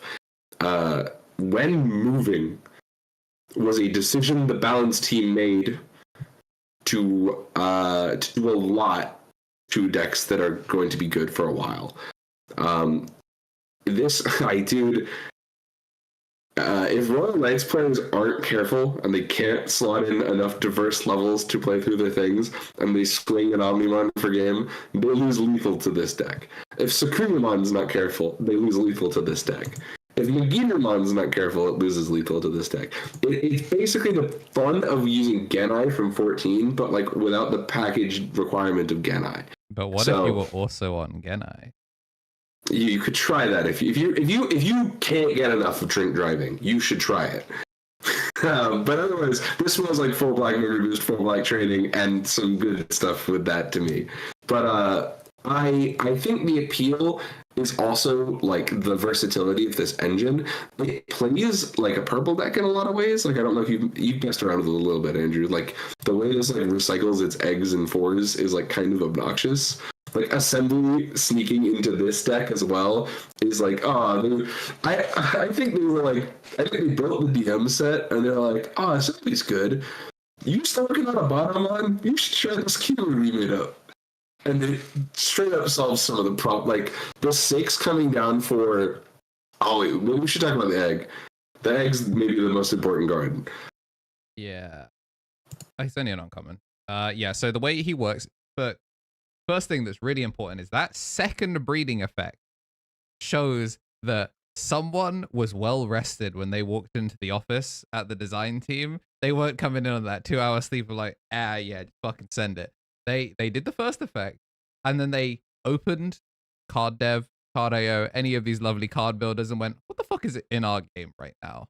And they made sure that this egg is not Proto-Gizmonable or Evolvable, which turns Ukomon Egg Turbo off as well. So credit where credit's due. They immediately stopped all the bullshit that I was gonna do with it.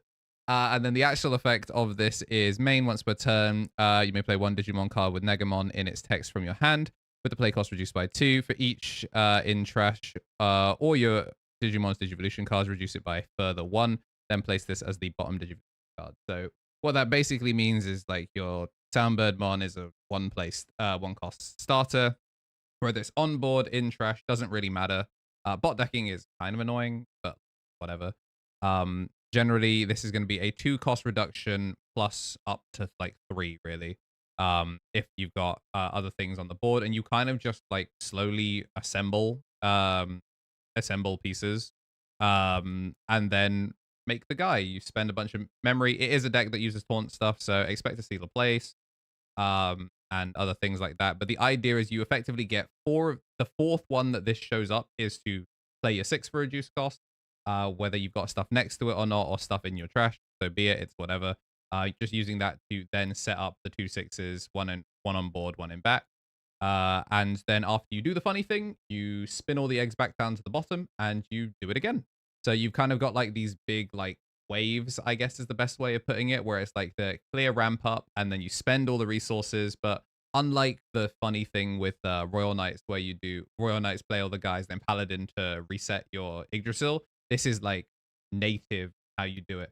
The only reason that you would maybe ever be on Genai is because then you get to move the thing out without actually having to think that you can continuously spam low cost thing. That was the only other reason that we've mentioned it. But yeah, this is a taunt deck. This is like it is a control pile where you just sit there on a bunch of guys, kind of wait until you get to do the thing, and then when you do the thing, things are great, and you reset the game if you don't kill them on the spot. It plays like a really fast Mother D Reaper. Like if you're like, oh, I'm sick of Mother D Reaper taking like the 10 turns it does to stack up and get the Reaper combo going. Like in 4 turns, you have all the Negamons where you want them to go and everything mulled. Like you've got the 6s coming down for free. The 5 is really nuts. It's Digivolve on play when Digivolving, but it's on delete scales. So like it can start popping like huge chunks of bodies that you can interact with this way. I think it's like the second or third egg gives you basically full control over killing anything on the board, and especially when you tandem that with Digivolve.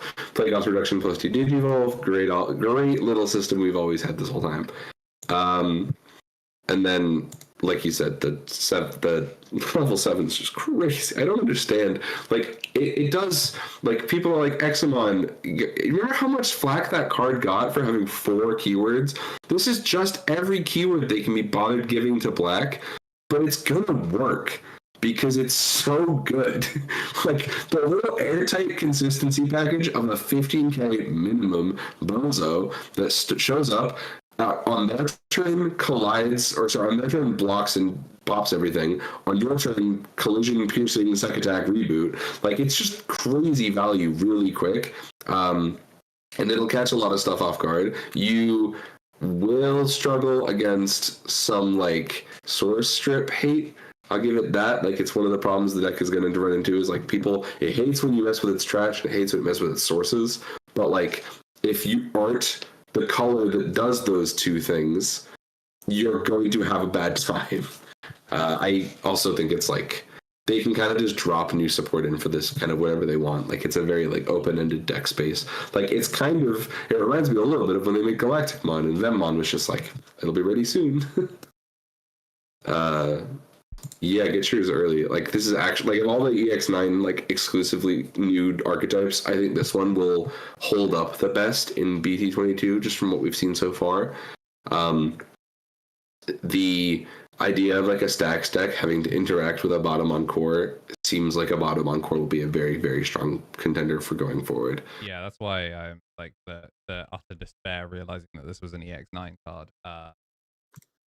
Hey, if Johnny got a case and he needs someone to lighten his load, I'll be there. But yeah, I'll be singles hunting for EX9. Unfortunately, this was a skip set, but I think that means that I can commit to skipping Cyber, which is very upsetting because BT22 was something I was kind of fringe interested in because Cyber Sleuth beat. But I got to assemble the baddie. So I think it's time for the Pika. Yeah. I think maybe the goat is here. Sorry, the deer? The deer's here.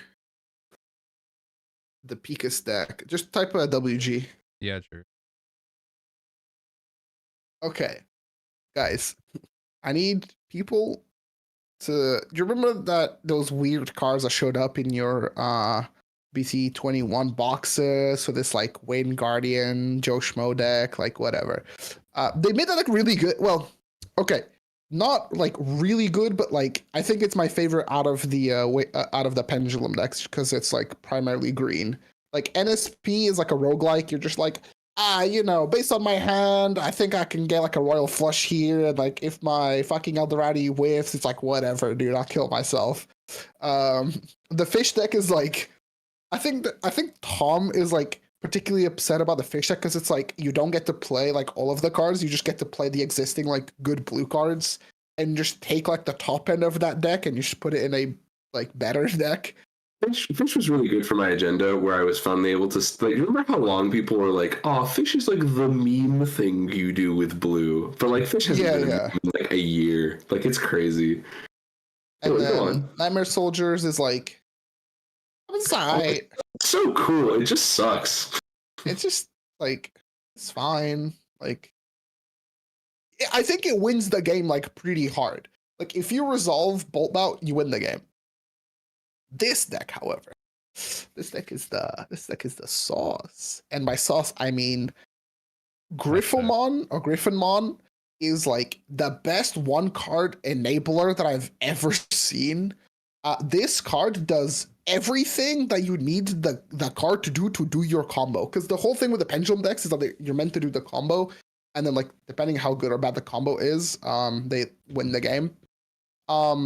So I won't go over like the old cards, but like everything is in context to Griffinmon, right? Because this is like the card that you need to see. Like your games are significantly harder if you don't see Griffinmon.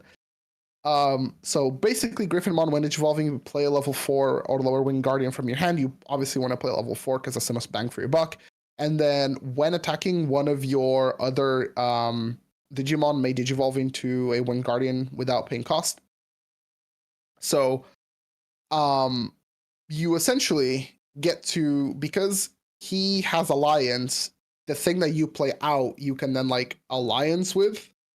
So you, on a very like basic like turn, you go swing evolve Griffin. So you push out a 5, evolve Griffin, play out a 4, swing Griffin, evolve the 4 into a 5, and then you can Alliance with a 5. And then that way you push 2 damage, and then like there's like a couple things that you get to do. So before you have the Daramon, which like unsuspended when digivolving one of your guys. So like he then unsuspends your Griffin, so you can do 3 damage, and it's like, what? This is like tempo. I'm like playing the game, and then it's like, oh, I have a level 5, and I'm threatening the ace with the puppet, and like everything kind of revolved around that. And then the deck had like the defensive line with the Woodmon and the Cherrymon, so it's like not like super horrible. Then the blue pieces basically give you all the the consistency that you kind of needed to get going while providing like jamming and stuff. Then they added the rest of the plant stuff.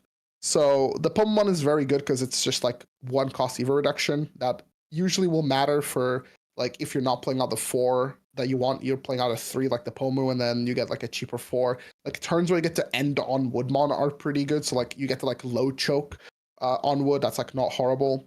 The 1 cost suspend is really sweet too. Like the 1 cost into Woodmon is so obnoxious because it's any Digimon. It's very, very good. And then the Parasaur gives you a blocker, and then like all turns when it suspends, you suspend something else. So like obviously if you block, you get to like 2 for 1 the opponent, which is like not terrible. Yeah, pretty much. Then there is the best card in the deck to Roy Piamon. This is the missing piece. Because this card says you suspend something and then something doesn't unsuspend. It's the good kind of lock. So the thing you suspend does not have to be the thing that locks, which is very, very good. The second effect is when any effect suspends any of your Wind Guardian Digimon. So effect. Alliance counts as an effect. This evolves into a Wind Guardian without paying cost. So remember the combo where you'd go Griffin, play out a 4, swing Griffin, Griffin evolves the 4 into a 5, and then you alliance with the 5. If you alliance with Terrorpiamon, you can now evolve into a 6. So you get a 1 card, 2 level 6 combo. This is like just the bare minimum. And then you're like, yeah, going into Puppet is pretty good. You know, the Digivolve 2 bottom deck, you know, it's not too bad. They released a new Hydramon. This card is still foul looking as everything. Like, I'm gonna be so real. I don't think we'll ever get like a normal looking Hydramon. This one looks kind of like an amusement park ride or something. You're in like one of those really slow like rapids, and you're just like doo doo doo doo. This card is anything but slow. It combos in 3 different ways. It's insane. So the Hydra can play itself for cheap, which is great. It gives you something that the deck really wanted to. Tamer interaction. You want your deck to be good, you need Tamer interaction. You get to suspend the Tamer, and then you get to lock a Tamer, so that's like pretty good. And then this is your end of turn DNA. Sorry, not your end of turn DNA, this is your turn DNA. So when a Digimon is played or Digivolves, 2 of your Digimon may DNA. Now, you don't actually want to trigger that effect because like if you're doing the combo off of the Griffin, you're just missing out on damage. So don't do that. Don't go like swing Griffin and then like mid attack evolve into the deer. Don't do that. You're just griefing yourself. But giving you tamer interaction is like really, really, really good.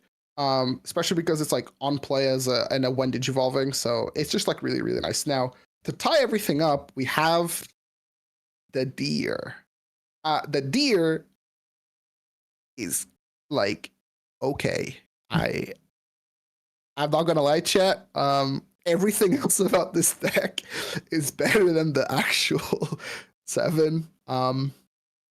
Very beautiful alt art, you know, side eye dog anyway.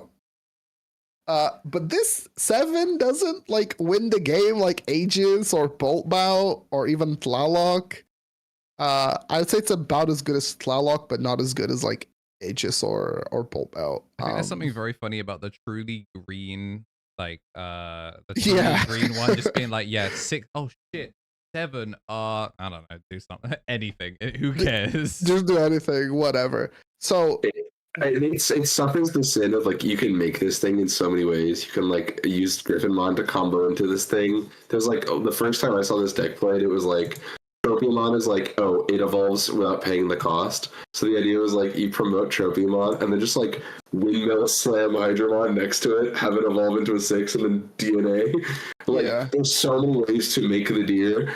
The deer kind of blows. The main issue that I think this deck has is that like it's technically more efficient than something like Fish at making it 7. So they don't give you the effect that like your guy attacks, like the Hydra doesn't make you do an attack, which is a little bit sus. This deck has Vortex from the option card. Yes, I was going to say, because this deck has Vortex, and like Vortex is okay. It's a pretty decent keyword, but Vortex requires the opponent to play the game. And there's a lot of scary decks that like, you know, they just don't care and they just promote on empty board and you're kind of like, it's just like, okay, neat, I guess. But like to actually go over Cernamon, he plays, or the deer plays like one thing, and then if you DNA it plays 2 things, play cost of 7 or lower, so notably can play the puppet. So one of the things like It's literally to Laylockmon. Yeah, it's literally to Laylock. Yeah. But also if you you play 1 and then if you DNA'd, you bounce 2. Sorry, I misread that. It only plays 1. It plays 1 and then it bounces 2. Which is like you're kind of going board neg, like, so the Griffin makes this and then like you only get like another body, but like sorry, you're not going board neg, your board's about the same, but it's like what are we doing? We just lost all of our value. What? Like that's kind of cringe. But that's fine. The second effect is actually the best thing about this card is that once per turn, all turns, if something leaves the battle area other than by battle, you can just play out a level 7 or lower Winged Guardian. So this includes like itself, because it doesn't say your other Winged Guardian. So even if the opponent threatens the Cernamon, you can then like still play stuff out, which is pretty good. And then it has Alliance Blocker. So the Tropiumon lets you unsuspend at the end of your turn, so that either is like you get to keep your blocker or you get to unsuspend and then vortex into something, which is pretty good. You do have piercing. Both the Woodmon and the Mushroom have piercing. So like you can go swing 2 checks, ignore the opponent's thing on board, DNA, going to Cernamon, swing, pierce over something. That's like how you get like more damage, especially if you have Dara in there, you could deal like 4 damage, give or take. But the other thing about the deck is that because you're DNAing, you're resetting like a lot of your inherits, and like you don't have a ton of like crazy inherits. You're basically resetting your Yokomon, so you get like a draw, which is like it's neat. It's cool. Yes, Yeah, so pill me on like, the Snow Goblimon then. The Snow Goblin. So I was trying to figure out why it shows up. It's because it's like Snow Goblin, like the W in Snow and the G in really Goblin. If you want actual ways to start making this deck work, in the sense that like this deck feels the most like they're just trying to update Nature Spirits. Yeah. every single card in this deck is blue and green, so this is the Davis deck right now. It's the Jade boost deck. Yeah. So I actually think this one, in terms of its consistency, is the most like thematically playable out the box. I'm not going to grief my boy Marcio. I'll let him build his deer stuff. But as a guy who builds all the pendulum decks, I'm sure I'll probably grief with this for a little while. Because I think it has things it does pretty well. Spinning is really strong right now. So what I will say about Cernu is like on a turn that you're promoting with 3 memory, and on a turn that you get to keep turn while doing the combo. Like so, if we go through the combo of like Griffin, play out of 4, going to 5, DNA, swing 2 checks, DNA, going to whatever, you still basically have like the same amount of memory. When you play out that 5 off of the Cernumon, you can then evolve that 5 into another Griffin, and then the Griffin can kind of do like another mini chain with the Wind Guardian's field spell. So I think this deck is the most like dependent on having the field spell, because the field spell gives you the like attack function. Like with Nature Spirits, like you can attack with the Modimon by just playing something out, and you don't need the field spell. The field spell just gives you Alliance. For this deck, like to do anything past like the memory gauge being at like 0, you do need the field spell to do the rest of your combo. And like it cosplays Devas a lot. It spends a lot of the end of its gameplay like leaving you looking at like Cherrymon and going, "Ooh, you want to swing into Puppetmon so bad." Yeah. And like it does it a lot. In some cases, I'm kind of bummed I got rid of my SP, but at the same time, I didn't know the SP was going to be so much of how you play this deck. So the 2 things that I'll say about the deck is like it doesn't have a DNA with the 5 and the 6 like Fish has, or like because Myotis. That's only Nature Spirits. Sorry, only Nightmare Soldiers and Deep Savers do that. Yeah, so it's like part of their thing, and like your 6 also doesn't give you an attack. So I think like not having those 2 things might make the deck like a little bit worse, but you are like a lot more consistent at doing your combo, and like your cards are just like generally really good. This deck doesn't have to push a lot of damage because it has a lot of interaction. But like anything that you flow into is a disruption in some way or another. Whether that is like Woodmon floodgating the opponent, Cherry with redirects, Parasaur with blocker. You also have like a Daramon that you can play to unsuspend the blocker, so you can like block twice. And then obviously like anytime the opponent swings with a level 5 out on the board, like they can potentially get puppet aced. So like the deck has legs. I think it's going to be like the most consistent one to do the gameplay, but I don't think it's like the strongest one. But it's neat. That's it. Is there a world, like obviously you said this is David's hot deck, which is incredibly obvious, but like is there a world that because it has Vortex you would ever be on Shoto to try and turn that Vortex into like a direct for game? You could. Yeah, actually, yeah, that's the thing I was messing with. Or what you do is you take the approach that Fish did, and these cards are really good. Are they better than Sunflower Agitar? Well, we can find out. Because so for the Cernu DNA, you need blue, purple, and then green, yellow. So green's like obviously very easy. You can make it with 2 Hydramons. That's the other thing. Yeah, you can make it with 2 Hydras, but like in Bloom, like one of your green 6s can just be Bloom, and that's like your battery. So then the purple is the Hydra. So if you go Bloom plus Hydra into Cernumon, you have combo, and then you can populate your board like even more. I think if this deck is to somehow be like really, really good, in my head, I feel like it'll be because of like Agitar and Sunflower. But then your pool of like tools is like you don't get to play any of the blue cards, but that's fine because like all the green ones are vegetation. Like you have Pomu, which is like decent. You still have the mushroom. You have piercing ESS to pass around, and you still have a lot of the interaction points that Bloom has, just like a little bit less efficient. And like your DP is a bit more awkward because like you don't have that like level 4 3k DP things to play, but like anything that is Wind Guardians, you're gonna like evolve on top of a thing that you cheated out, or you're gonna play it off of the deer. So I feel like that is the other version to experiment is Wind Guardian, like Cernu, Bloom. Yeah, I mean EX9 is actually looking like a really cool set. As I feel like there's something for most people, either even though it's like a really if you don't like DM, it's gonna be a tough sell. yeah, it's like a really focused set. But I feel like even if you don't like DM, you might like a specific color's like identity and might just mess around with for the sake of it. Like I said, me and Jambo both, like, of all of them, we were like, this is kind of sleeper. This set's kind of a skipper. Like, the V5 does look kind of fun. I do love a purple game plan. So we're both kind of like, ooh. And I feel like if you come at it from like just I wasn't interested, but I've got enough of the cards, you may end up just picking the color you like and going, oh, what's the DM identity for this, and making a pile, which is cool. Or you if you're not sure, pick an egg and try something out. I think that's like, if you're a red guy, try Koromon. You know what I mean? And like, there's like Hall of Fame like extra stuff. Like obviously Puppet's got like a whole line. Adventure got one new card. Loki might change the whole deck. We'll see. Oh, it got two.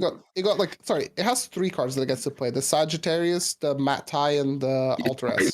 Those are all adventure tagged. I was even trying to be KG about Alteress as well, but oh yeah, sure, adventure. Alteress is adventure might even get even better. So yeah, that's EX9. I'm pretty keen. Yeah, EX9 guys. Let's just start reviewing BT22. Actually, if you enjoyed our EX9 set review, consider reviewing Misplay for Game. You can find us on the platforms where you do that. You could leave a like on the YouTube video if you're seeing it. You could follow the channel here on twitch.tv/KnTElixar, where you probably were watching for a good period of time.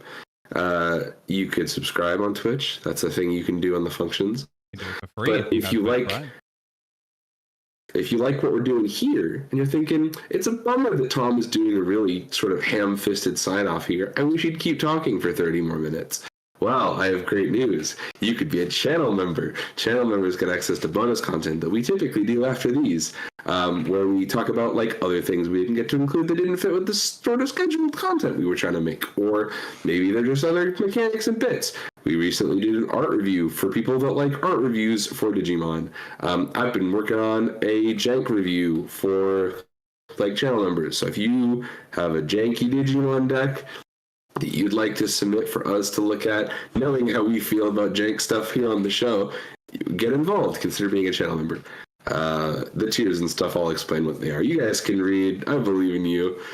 What else? We do have, I guess the last thing before we do sign off is, we're usually only one Bandai card game. Sometimes we'll riff about the others, but just something that's relatively close to like our circle is Anez from Jamie's Local, who those of you that might have seen, we've shown him on the channel, the guy that was gaslit into thinking that barrier protects against all deletion and quit the game, just won the Italian regional. So yeah, big shout out to Anez. We just wanted to give him his flowers as well. He managed to get day 2 and then converted that all the way into a first place finish on Red Blue Marco. So he's playing Rogue and took it to an 1,000+ person event. So it's the biggest European regional so far, right? Yeah, sometimes you should just make up effects in order to get players to quit the game and find better pastures. So, be the change you want to see in the world. Now that he's on his like chill, maybe we'll see him back in Digimon. But yeah, much love to him, and much love to everyone that tuned in for today's episode. We're on up to 48, so we're 4 away from the big year of content recap. You can listen to us for an extended period of time, and more time is coming as we're going to do a very definitely planned bonus content, which you'll find out about in a month. If you're not a champion level or higher, and if you are a champion level or higher, big thank you. And we'll see you. The video will come out on time this time. We'll be talking about some nonsense with Marcio, hopefully here. Smile. But yeah, we're going to do the thing that everyone always... Let me say it, Andrew. Let me say it. The thing that everyone actually sits through nearly 2 hours of thing for, just to like hear the magic words.